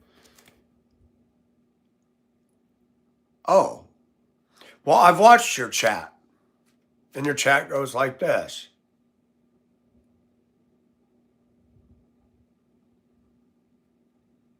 The other day, mine was like the newspaper presses. Hide, comment removed, timed out, hide, comment. Mike's a racist, hide. Mike's an idiot. Look at how stupid he looks. And you expected me to delete a comment when the fur was flying. You're not even a reasonable human being. You're not even rational. That you don't have the collective intelligence to see and assess what's going on. I'm glad I got to know you. You're beautiful. But this, not so much. If I got to be out in the ocean, God help me if I'm stuck with you on my ship, my boat. Because you are going to be nothing but a liability out there. And I'm learning that about life. Guys, you get into a woman, you want somebody who's an asset.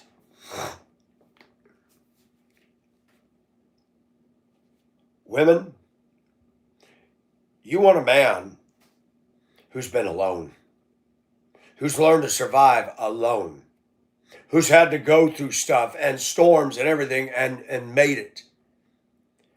You don't want some got it good life with the ATM. You're going to get bored with him real fast.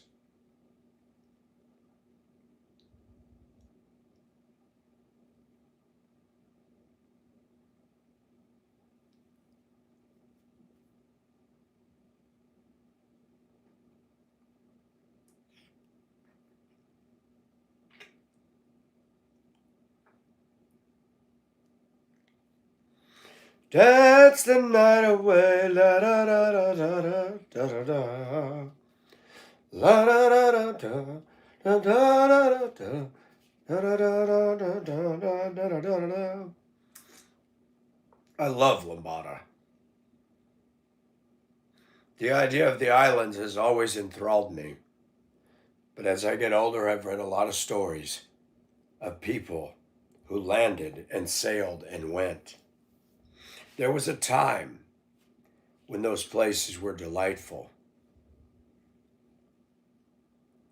But you go to those places today, drugs, cliquey, problems, can't get a job, never accepted by the locals. Everything looks like a postcard. And we do that on Facebook. People get on Facebook and we went here and spent lots of money to have fun. I feel sorry for you. To have fun, you had to spend a huge amount of money. There is nothing that will trade the place of that day when Phil Keaggy's song sounds and me walking on the shore of Lake Superior on a summer day, feeling the cool sand beneath my feet and looking at that beautiful big lake in one of her nice moods. That high I got from walking with God and being out there in his creation, no hotel, no five-star chef restaurant, no one, no cruise ship could ever give me. And that is how I know, in spite of all my faults, I belong to the Most High. I don't really care what the clowns on YouTube think of me. They're just clowns. When you get on my channel, make your rude comments in your profile pictures of pot leaf. Yeah, you're credible. I was going to comment on Ocean Heart instead of I thought I was a psychologist, but instead of I thought I knew all the answers and thought I was normal. Why, man? Because I was high. Because I was high. Because I was high. I was going to get the broom instead of a hat. I love the people that get on my channel and say, well, that's enough internet for me today. You are retarded. Congratulations. I'm just amazed. They're the same kind of people that made fun of me when I was in 5th grade. They never grew up. I'll bet you every one of those pretty women that I grew up with and thought they were all out of stick, I'll bet you none of them is pretty now. Those that had the biggest chests, gravity sucks.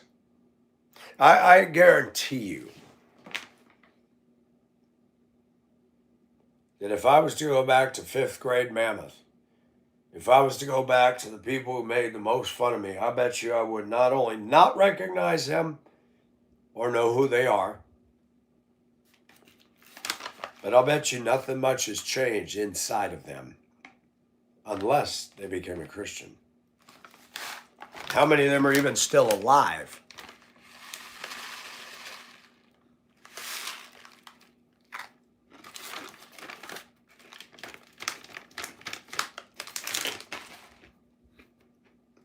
I met Matt Coleman in Spokane in his truck.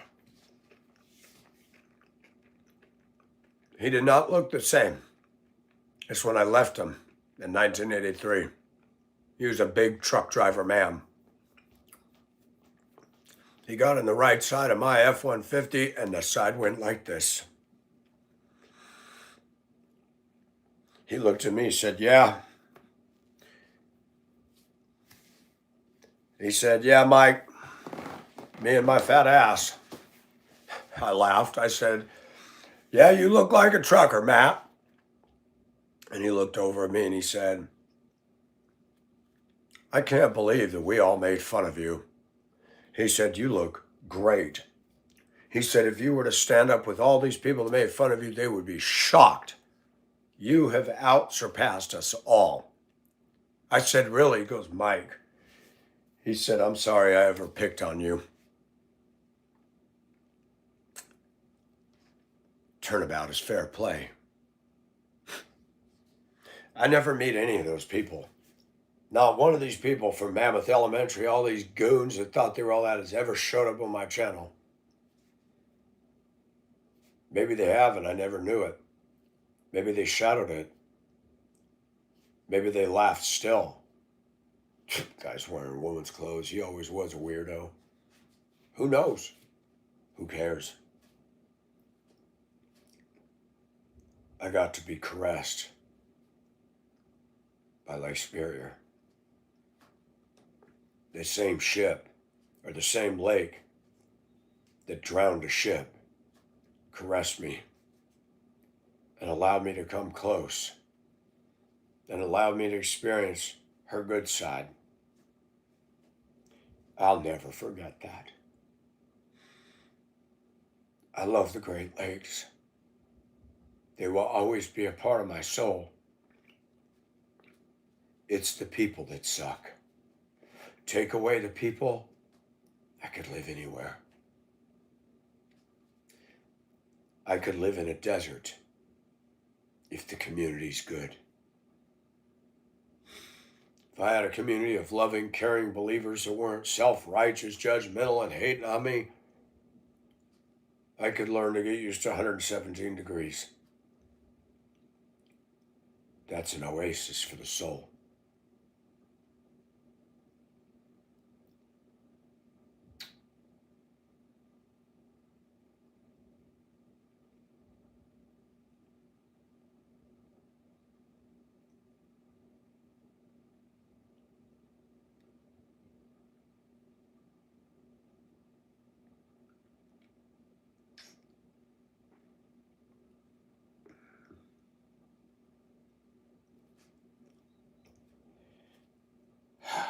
These stories are true.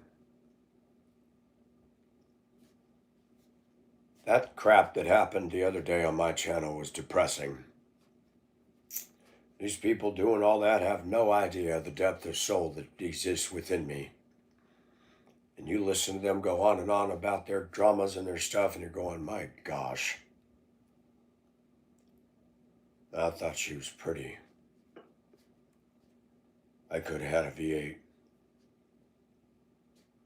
Nobody needs that. Nobody.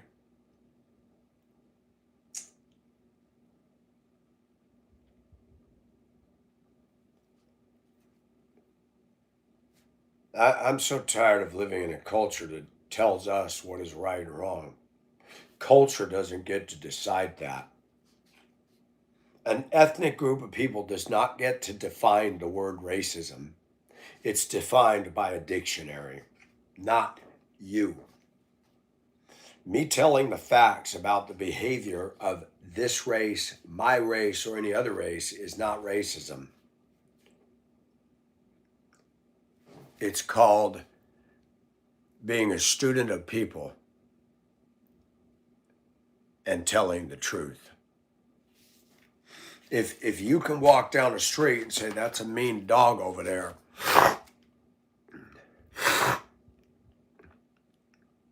but I can walk down the street in America and say, that's not a good neighborhood over here, and somebody said, that's racist. So it's not racism when I say those are mean dogs on the other side of that fence, but if I say that's a bad neighborhood, that's racist. How in the hell does that work?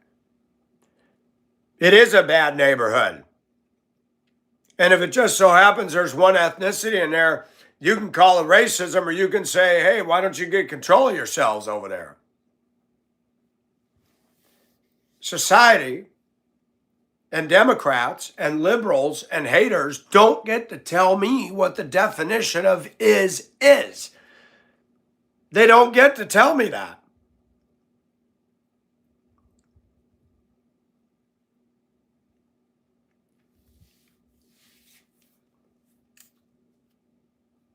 And I'm tired of it. These same people never say a word when their race says, oh, white people. And they've all done it. They've all done it. I heard it all my days. I walked into the Denver School's break room one day and I wasn't even talking to this clown in there. Guy running his mouth. And somebody said something about the illegals. And this guy shot off his mouth. I didn't even say anything. And he goes, the illegals work harder than any of the white boys. I said, excuse me? That sounds a bit racist. Well, it's true. I said, no, it isn't true. I'll put myself up against any of them. And he guffawed, and I said, you're making racist statements. That's not okay.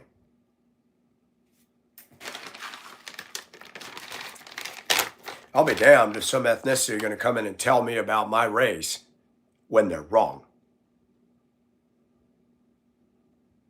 I'll be damned if another ethnicity that cannot get their shit together is going to tell me I'm a racist when I accurately describe what they're doing is not okay.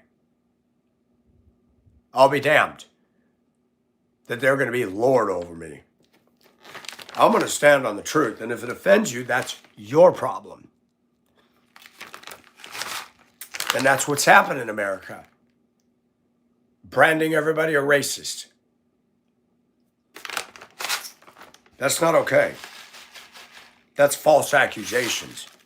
That means you have no substance, no content to say you're wrong because, and you give cite and proof.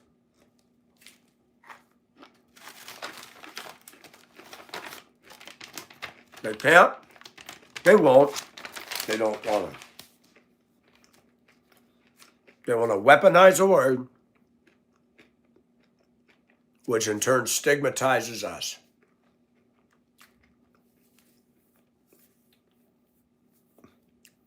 That's not fair play. That's not intellectual. It's a lazy way out. It's a cop-out. It's what liberals and Democrats and people who refuse to think for themselves do. My channel's growing, not just because I'm weird, but because of what I talk about. Because unbeknownst to a lot of people that want to criticize my stance on things, there's a lot of people in America and in Europe and around the world that agree with me. They see society coming off the rails, and they're tired of it. And for the record, if you were to ethnically cleanse and get rid of all of us Caucasians, here's a teaser for you. This society would implode if we were gone. That I will say. You take us out of here, all of us. It's going to get ugly down here real fast. I believe that with all my heart. But while you're dissing on us, while you're calling us all racist, we as a race also have our strengths and contributions to society. One of those things, in spite of our awful selves, is that white people fought for better working conditions. White people fought for OSHA, workman's comp, rights in the workplace, equal opportunity employer, to rights to fair housing, freed the slaves, ended racism, ended it in the schools, ended it in apartment rent and business loans. So go ahead. Say what you want. It wasn't these other ethnicities that solved these problems. It was my race that stood up and said, this stuff needs to stop. That's a fact. Do your research. So to call us racist is just stupid, ignorant. And it's a lie. I don't think I'm better than anybody, but I live in Augusta. You got gangster mentalities that think that I'm a nothing and they're the top of the kahuna. That ain't right. That's not even close to right. We live in a day and age where the bad culture thinks they're better than everybody else.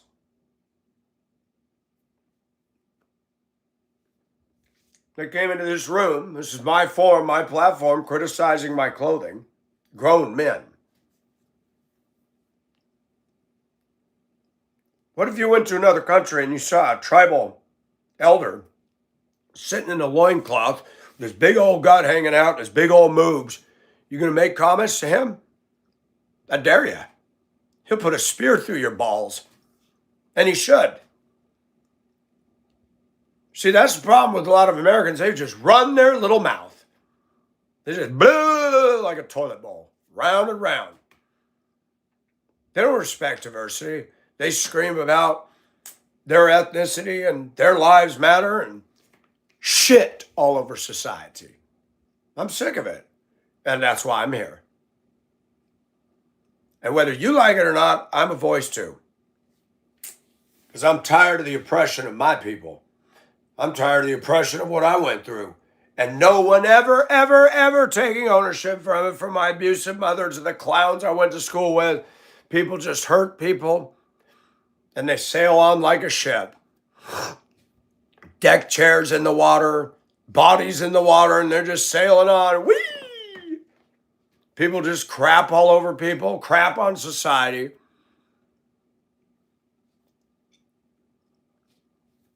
And what is really awesome is there's grown women on my channel from all walks of life that watch this BS play out from Chicago when I did nothing but get behind this woman and try to encourage her and stand for her against her trolls to do that.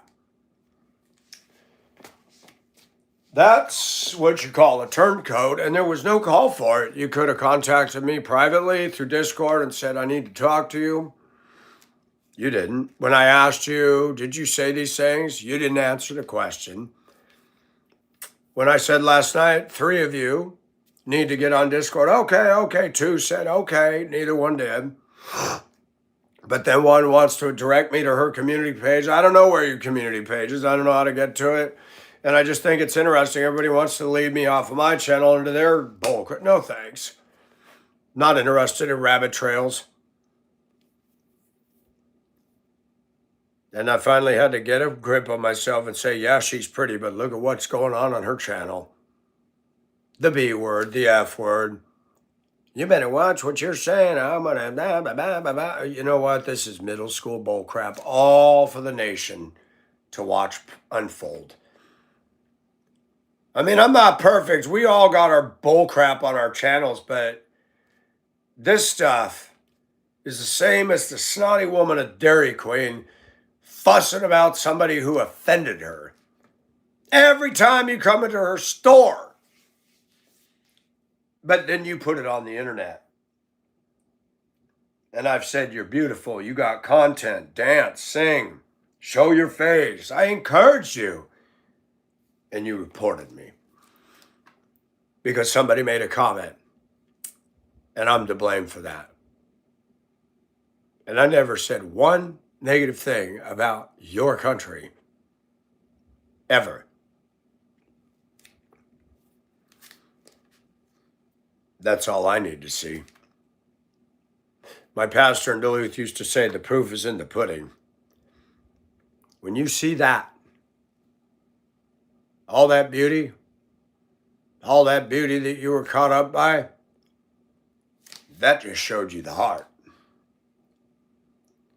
And you know what color that heart was? We won't say the word. It was that color. It wasn't red. It wasn't cute. It's ugly. And to me, when I try to encourage, support, I even shouted you out on my channel and told about what was going on. Did you hear that? Did you pay it? You don't care. Drama, drama, drama. Save it for your mama. I'm done. And I have a right to comment back. I have a right to say something. I didn't even mention your name. I don't need to. Everybody knows who it is. Cut, cut, cut.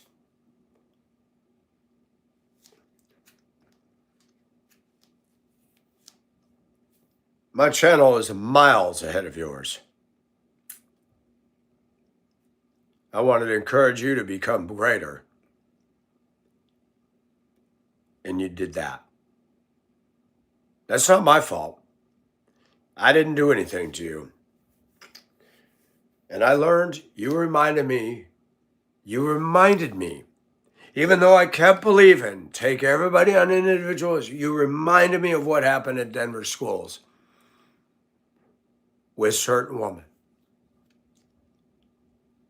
of a certain persuasion. Be careful, Michael. They'll always turn on you, even if you haven't done anything wrong. Be careful. My cousin called me one day, and I'm not even going to put the blank. Never date a...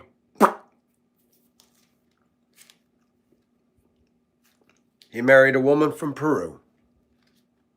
I lived for a summer, for 5 months, in that house in small town Washington with that woman. She was offensive to my uncle, to my cousin, and to me, and she ruled the house. And I stood up one day and I told my uncle and cousin, I said, I'm moving out of here because I'm not tolerating this. My cousin tried to be the loving husband, tried to be Christ-like. After all that, her big, giant, overweight self went and had an affair. I don't know who wanted to have sex with her. And I called one day recently. And she's in the background. Why do you talk to your cousin? He's not even blood family. I wanted to reach through that phone and grab her neck and say, look, you're not blood family either, so shut it. Go back to your spoiled nanny lifestyle in Peru. You are horrible to my family. Horrible. You were horrible when I was there for 5 months and I was paying rent to my uncle. You were nasty to my uncle, nasty to my cousin, nasty to me. I have experience with ethnicity, folks. And if you don't like what I got to say, get off of my channel. I have the same freedom of speech you do. Go ahead, report that. See, all you Democrats want to censor. And then you told me don't call Democrats Jezebels. I will. You're snakes. You turn on people. We're not allowed to have our own opinion, our own beliefs. We're not allowed to say nothing. Only you can. And call everybody the B word and threaten to fight them and beat them up and this and that. And I supported you, and man, I'm stupid. I don't need all that. I'm glad I didn't date you. My gosh, that would have blown up like a fire on a California hillside with Santa Ana winds. You're pretty, but you got more issues than I do, and I got a lot of issues, lady. Wrong person to diss. I didn't deserve that.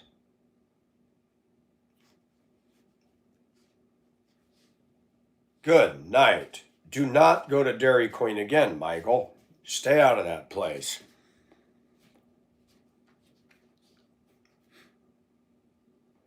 I wanted a Frosty, and instead I got frosted.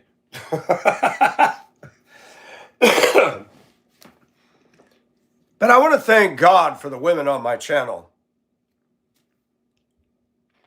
They're rock stars. They're awesome. They're mature. They're cool-headed. They have wisdom. From Planet G to Colette to Danola to all of them, Avita and Bree and all of them. They saw what went on and they nailed it. They accurately diagnosed it. You can't tell me all those women are wrong. Thank you for reminding me again. Thank you to all the cultures. I've always been open-minded racially, and it's becoming clear to me on a daily basis. Stick with my own kind. Stick with my own kind. I've always been open about biracial dating, but that door's closing more and more. Too much mucky muck. Too much problems. Too much drama. God uses all this as tugboats to push against the bow of my ship. Michael, I don't want you over here. No. And that's why God told the Israelites not to intermarry. He knew the effect of a woman on a man. They'll have you going after their gods, their music, their worldly bullcrap. God doesn't want us pushed by the tugboats of Satan. We need to be pushed by the Holy Ghost. People getting mad because I talk about rap music. It's garbage. I'm not racist. Hearing the F word and the N word and singing about your PUSSY is not good music. That's trash. And ladies listening to this attitude stuff, that is not going to make you feminine and sweet. And I've watched women that listen to that, and they're the first ones to go, F yeah, and all that ugliness come out.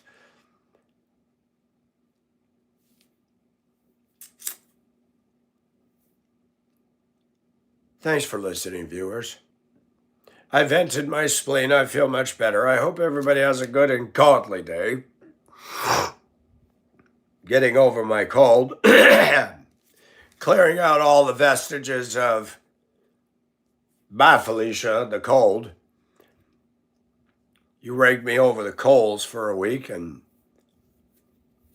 now all your little snot stalactites and icicles are clearing out. A cold in summer in Augusta. The heck. I never know what life brings. Never.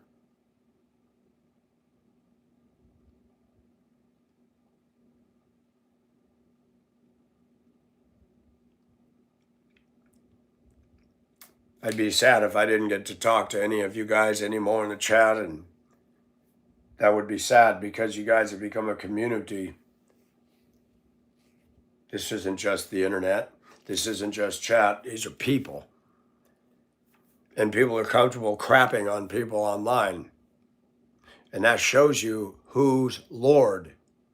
Especially the Christians who come on and want to yell and scream about the way I dress, and they show so much hatred, so much arrogance. There's nothing Christ-like about the way they handle it. And then they'll hear me say, well, I love you as a brother. You don't love me. You don't know me. Don't BS me. And you're going to tell me, because you love me, I need to listen to you about dressing like a woman. Prove your love by shutting your mouth and doing something tangible. There's too many people in America that say, I love you, and what follows after that is a lie.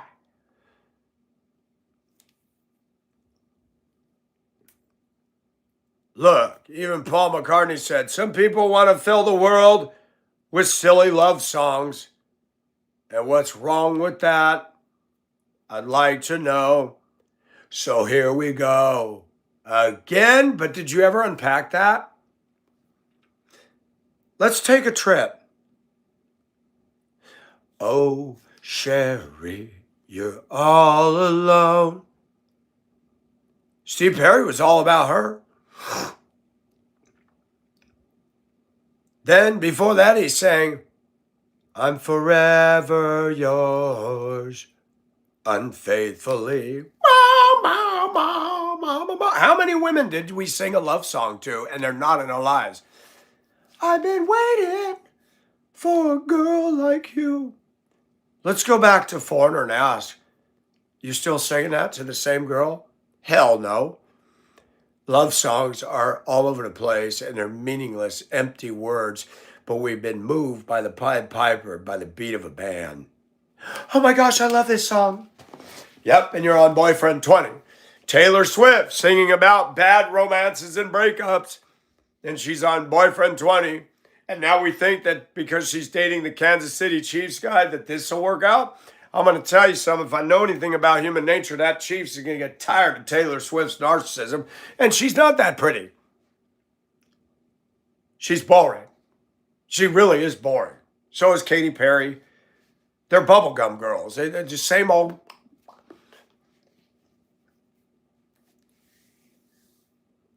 I got a quirk. It's a fault of mine. Let me say that one more time. I've got a quirk that's a flaw in my personality. Have you ever watched women chewing gum? That chaps my butt. I can't stand watching women chew gum. I hate it when I'm watching women in the choir. It's like watching cows chew cud.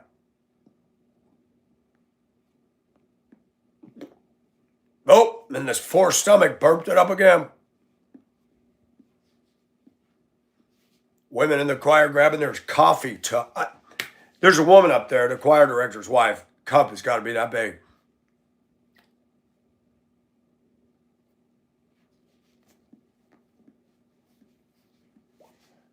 You're in the choir. Have some damn decorum, lady. I swear, women got to have everything their way. You can't put your drink down, can't put your gum down. You're up there chewing your cud. I swear, I would have fun at a church. Give me a stage. I'll cue in that.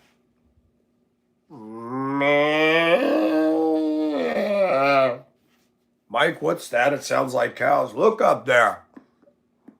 They're grazing. I used to hate it when my wife sat next to me chewing her damn gum. I said, man, stop. It's a flaw of mine, I admit it. I don't like it. I hate gum chewing chicks. Gum chewing chicks are not the chicks for me. Then you got the chicks that snap that stuff. Woo! Baby, that's really cuts me.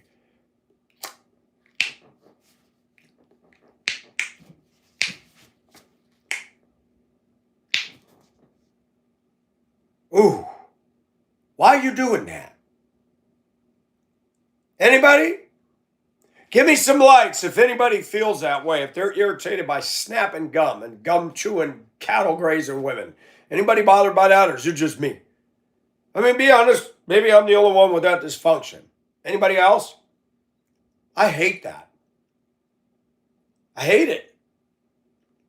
I'm not into gum. I have allergies. There's corn syrup in gum, but it's just watching women go. You're up there in the public, you're on stage, and you're chewing your cud. Why? I have a firm belief if you're up there in the choir, the gum chewing and the drinking and all the activities, you're just drawing attention to yourself. You're too comfortable and you don't belong in the public doing all that. That's just me. I mean, I'm not against a woman chewing gum, don't get me wrong. But you're in charge.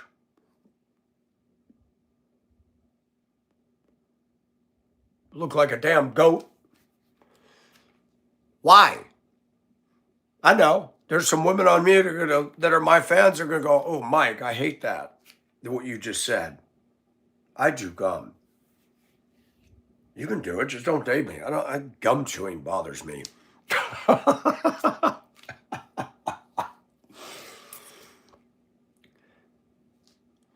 I was on a bus with an African-American woman, and she started that gum snapping. She's a couple of years older than me, and I said, could you please not do that? Why? You got a problem with it? I said, yeah, it's irritating. Well, you irritating too? I got to ride with you. I said, how am I irritating? I fuel your bus, I pre-trip your bus, I sweep your bus, I take care of those kids. I don't bother you at all. I said, you don't like me because we don't believe the same. Boy, you better shut up. I said, I don't have to shut up. We did used to banter pretty well. I said, man, if you were my wife, I'd take you on my knee and paddle you good. She started laughing. Like you could pick me up? I said I couldn't, but I'd sure die trying. Oh, I used to banter right back with her because she was offensive as all get out. I'd be laying across the seats in between routes. And she'd just say, hey, Mike. I'd sit up, I say, yeah. I said, you didn't scare me or nothing. I'm just about dozed off and you just scared the piss out of me. What do you want? Boy, you listen to me when I talk. I said, don't call me boy. Oh, you would have had a TV show on the two of us. I told her about that damn gum snapping. I said, that's so damn irritating. That would have been a comedy show right there. And a middle school student got on the bus. He said, hey, Mike, Franklin. She kept doing that. He goes, oh my gosh. She looks up. You got a problem? Yeah, quit snapping your gum. Boy, don't you tell me what to do. It's irritating. I said, I'm with him on that one, ma'am. Mike, this is my bus. I'll do what I want. I said, no. I said, we gotta have a neutral environment here. We're not supposed to irritate the kids. Oh, she got so pissed at me. She would drive down the road. I mean, loud. You'd hear it all the way in the back of the bus. Snap. I watched a DTA bus driver in Duluth. I was going out to Lester Park. It was summer. I want to take a walk on the Lester River. Two middle school girls in the back of that damn bus snapping their gum. Oh my gosh.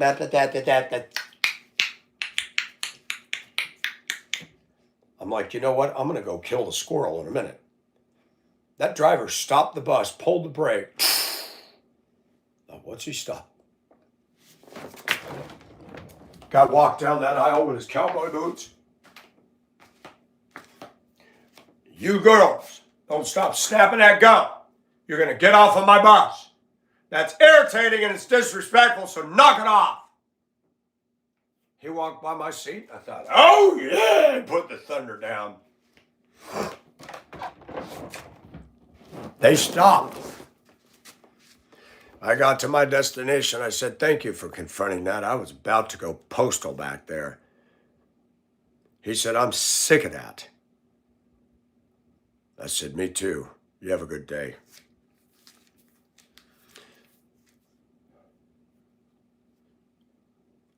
I'm going to say something. You got male jerks and you got female jerks.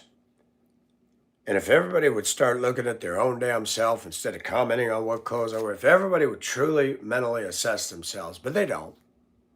If you're not a Christian, you cannot mentally assess yourself. I said that. If you are not a born again saved Christian, but watch this. What about the secretary of work whose pastor said she's a model member of my church? You ought to see her here, Pastor. She's horrible. I walked in one day to ask her a question, snippy from the get-go. The shipping clerk wasn't there. I saw a message come across the computer. She kept sending a repeat ticket. I said, man, I already pulled that. We packed it up. I went to call her number, no answer. And I thought, I'm caught up. I'm going to walk to the office. I said, hey, I got a question for you. And I put the pig ticket in front of her. I said, we shipped this. She goes, yeah, so? I said, you just sent it. And you asked, did we ship it? And she was rude and crusty. When her pastor comes in to speak, and we have different pastors every week, I'm going to say something. She's got long, white, gray hair. And when her pastor's there, she's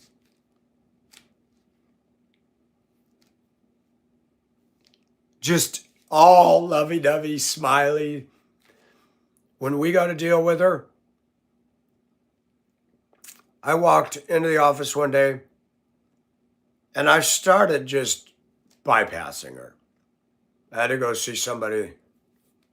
What do you need? I said, I need to see so-and-so. Oh, well, I thought you were getting paper and people need to sign out when they grab the paper because you can't just take it. I said, excuse me, ma'am, I've never come in here and taken anything out of this building. And if I did, I'd check with you or somebody first.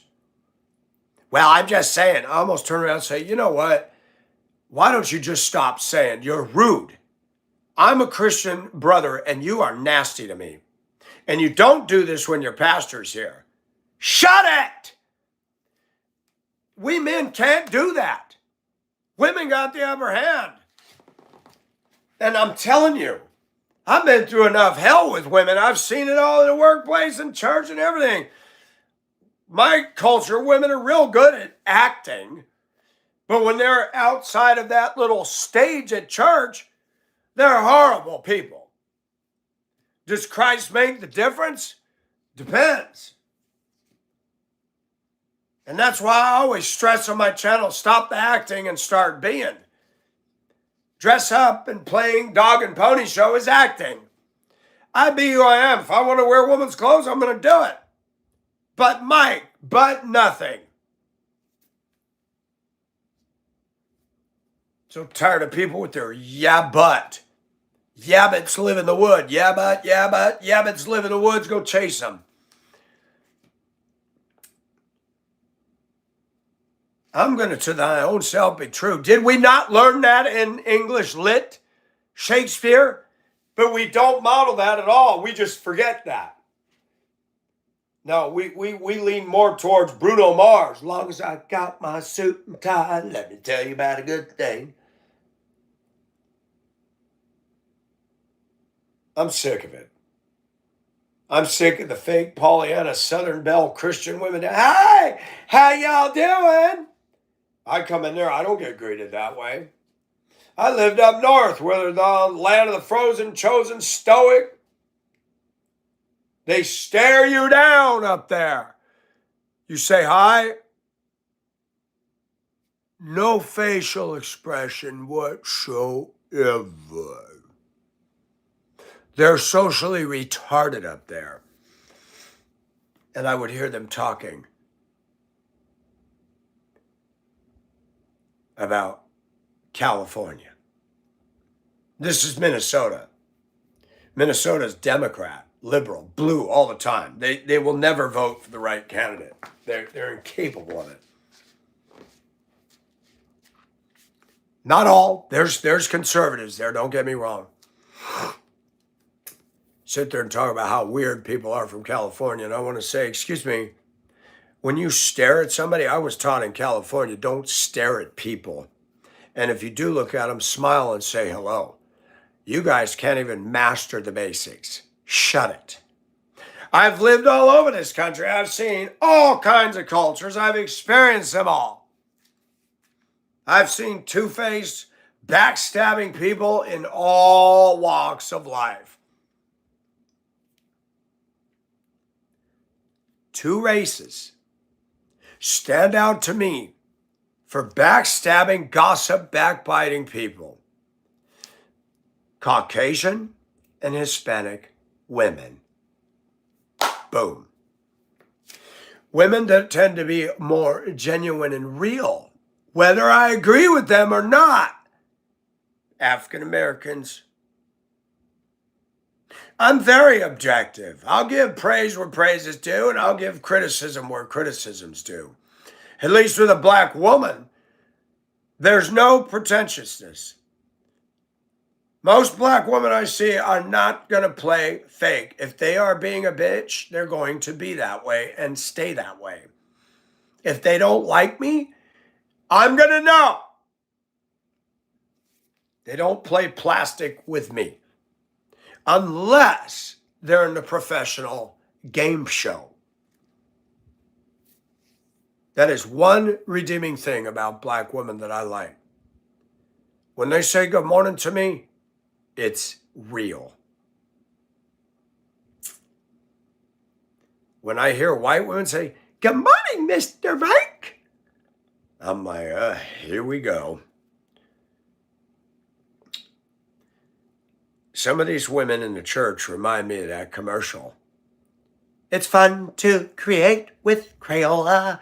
You can make a purple snake that grows and grows and grows, and it shows these housewifey, boring mothers with their kids drawing their pictures all over the fridge. And I'm like, go play with the children. Go run along and play with the children. I'm not Mr. Mike. And when you got a dress on with a belt this big and a big belt buckle here, how do you expect me? You comment the way I dress. You comment the way I am. And this is the problem with society, is when you keep criticizing and dogging us, guess what we learn to do? Dish it back. When I was young, I thought that life was so wonderful. Oh, it was magical, beautiful. And then they sent me away to teach me how to be practical. Oh, sensible. Oh, logical. Isn't that the truth? They send you away. They teach you how to be. Most of that's the world, and it's wrong. There are times when all the world's asleep, the questions run so deep for such a simple mind. You ever listen to that? And I'm glad I've had all these fake ASS experiences with fake people, because it causes me to question and dive into the deep end. You want to lose most Americans? Go to the Olympic end of the pool.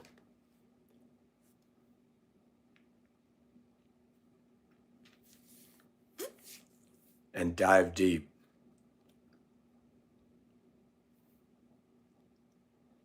I don't expect everybody to be like me, but I'm offended that everybody expects me to be like them. I don't want to. I've read a lot of stories in my life. I respect these men that had the balls to buy a sailboat, leave their corporate world behind, and say, I want to sail around the globe. You what? You want to leave an office, an air-conditioned environment, a high-rise, and go on a sailboat? You know what's involved with that? You could die out there. But I respect that a corporate goon said, I'm done with this. I want to do it. I'd probably die out there. I just have a feeling that'd be the end. But at least I'd die doing what I wanted to do. Burning up and sweating to death in Augusta, Georgia, with a culture that's drowning on itself. This is so much fun. Yeah, it scared me to death to see even a 10-foot wave from the deck of a boat. They're pretty intimidating when you're down here.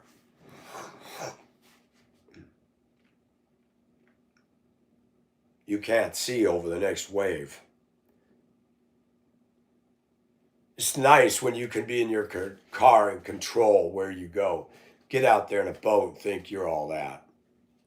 Get out there when the sea doesn't look like Princess Cruises in the Love Boat with the moon shining.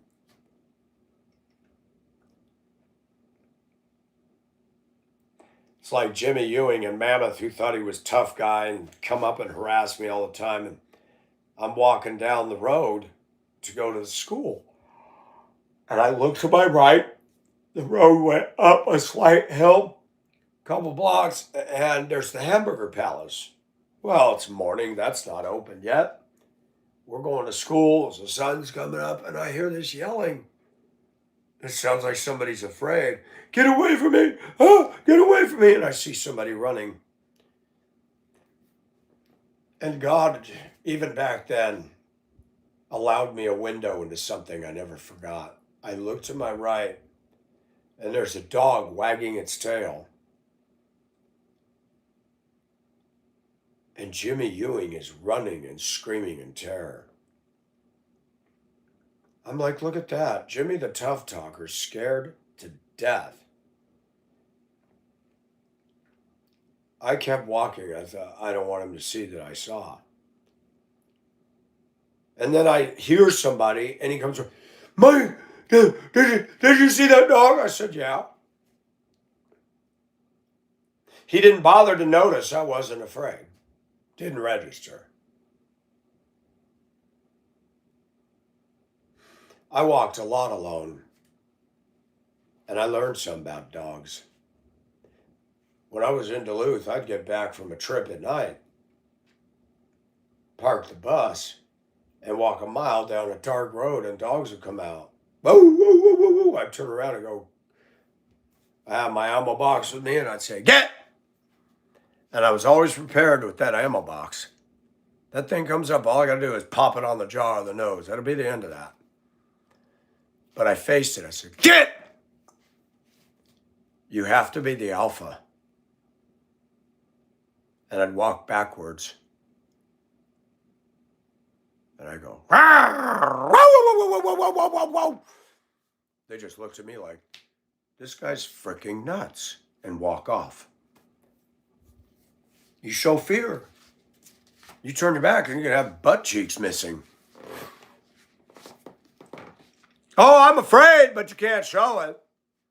You got to maintain a posture that tells them, no dog. I'm boss, not you. I got off of work. You're not taking a bite out of my butt cheeks. Get off of here. Go. But I never forgot that about Jimmy. And he tried this bull crap in the locker room after gym one day. He started running his mouth. I said, are you threatening me again, Jimmy? I said, do I need to tell everybody at Hamburger Palace you were running and screaming like a little girl when that dog chased you? Oh, he got so mad he threatened to kick my butt. I said, oh, okay. My two friends, Derek and Pat, were there. Mike, are you serious? I said, yeah, I'm serious. I've watched it with my own eyes. And he said, he a liar. I said, no, I'm not. You know what I saw. You're the liar. That's the devil. And the devil uses these people to run in queues and gnash their teeth and at you. Call the devil a liar, call his followers a liar, and say, you're trying to make me look bad. You're the one. You're the one that spilled crackers and cheese and Alfredo sauce all over your cleavage, and now you want to sit here and make it look like that was my fault? No, you did that. I didn't do that. You bumped your own plate and it went all over your shelf. It's not my fault. Confidence is a learned behavior. It's a discipline. It takes time. You got to force yourself. That's why I do this. Dressing feminine forces me to go out there in public and People are not having the same reaction with me that they would a real cross-dresser. They're looking at me going, what? But I go to the flea market, people say, hey, Mike, how are you? They're getting used to me. There's a guy out there, he's young, and he says, hey, man, I seen you on YouTube. He said, I appreciate people going out there and putting themselves out there. I said, I'm different. He said, it don't matter. I appreciate it. We got somebody here putting himself out there. You keep going. That's awesome. Then you got Mr. Potleaf. I don't know why he puts himself out here. That's crazy. Dressed like a woman. I don't know why you're worried about it. I don't know why that has anything to do with your existence. Go smoke another joint, dude, and get back to me again. I was going to win a Michael instead of a high. I couldn't figure it out. I shouldn't even try. Because all I do all day long is get high. I don't care what you think, Potleaf. Do I have opinions? Yeah. Am I opinionated? Yeah, but I try to stick on fact.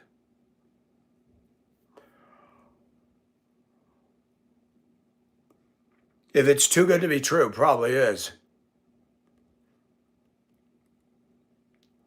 Packaging is packaging.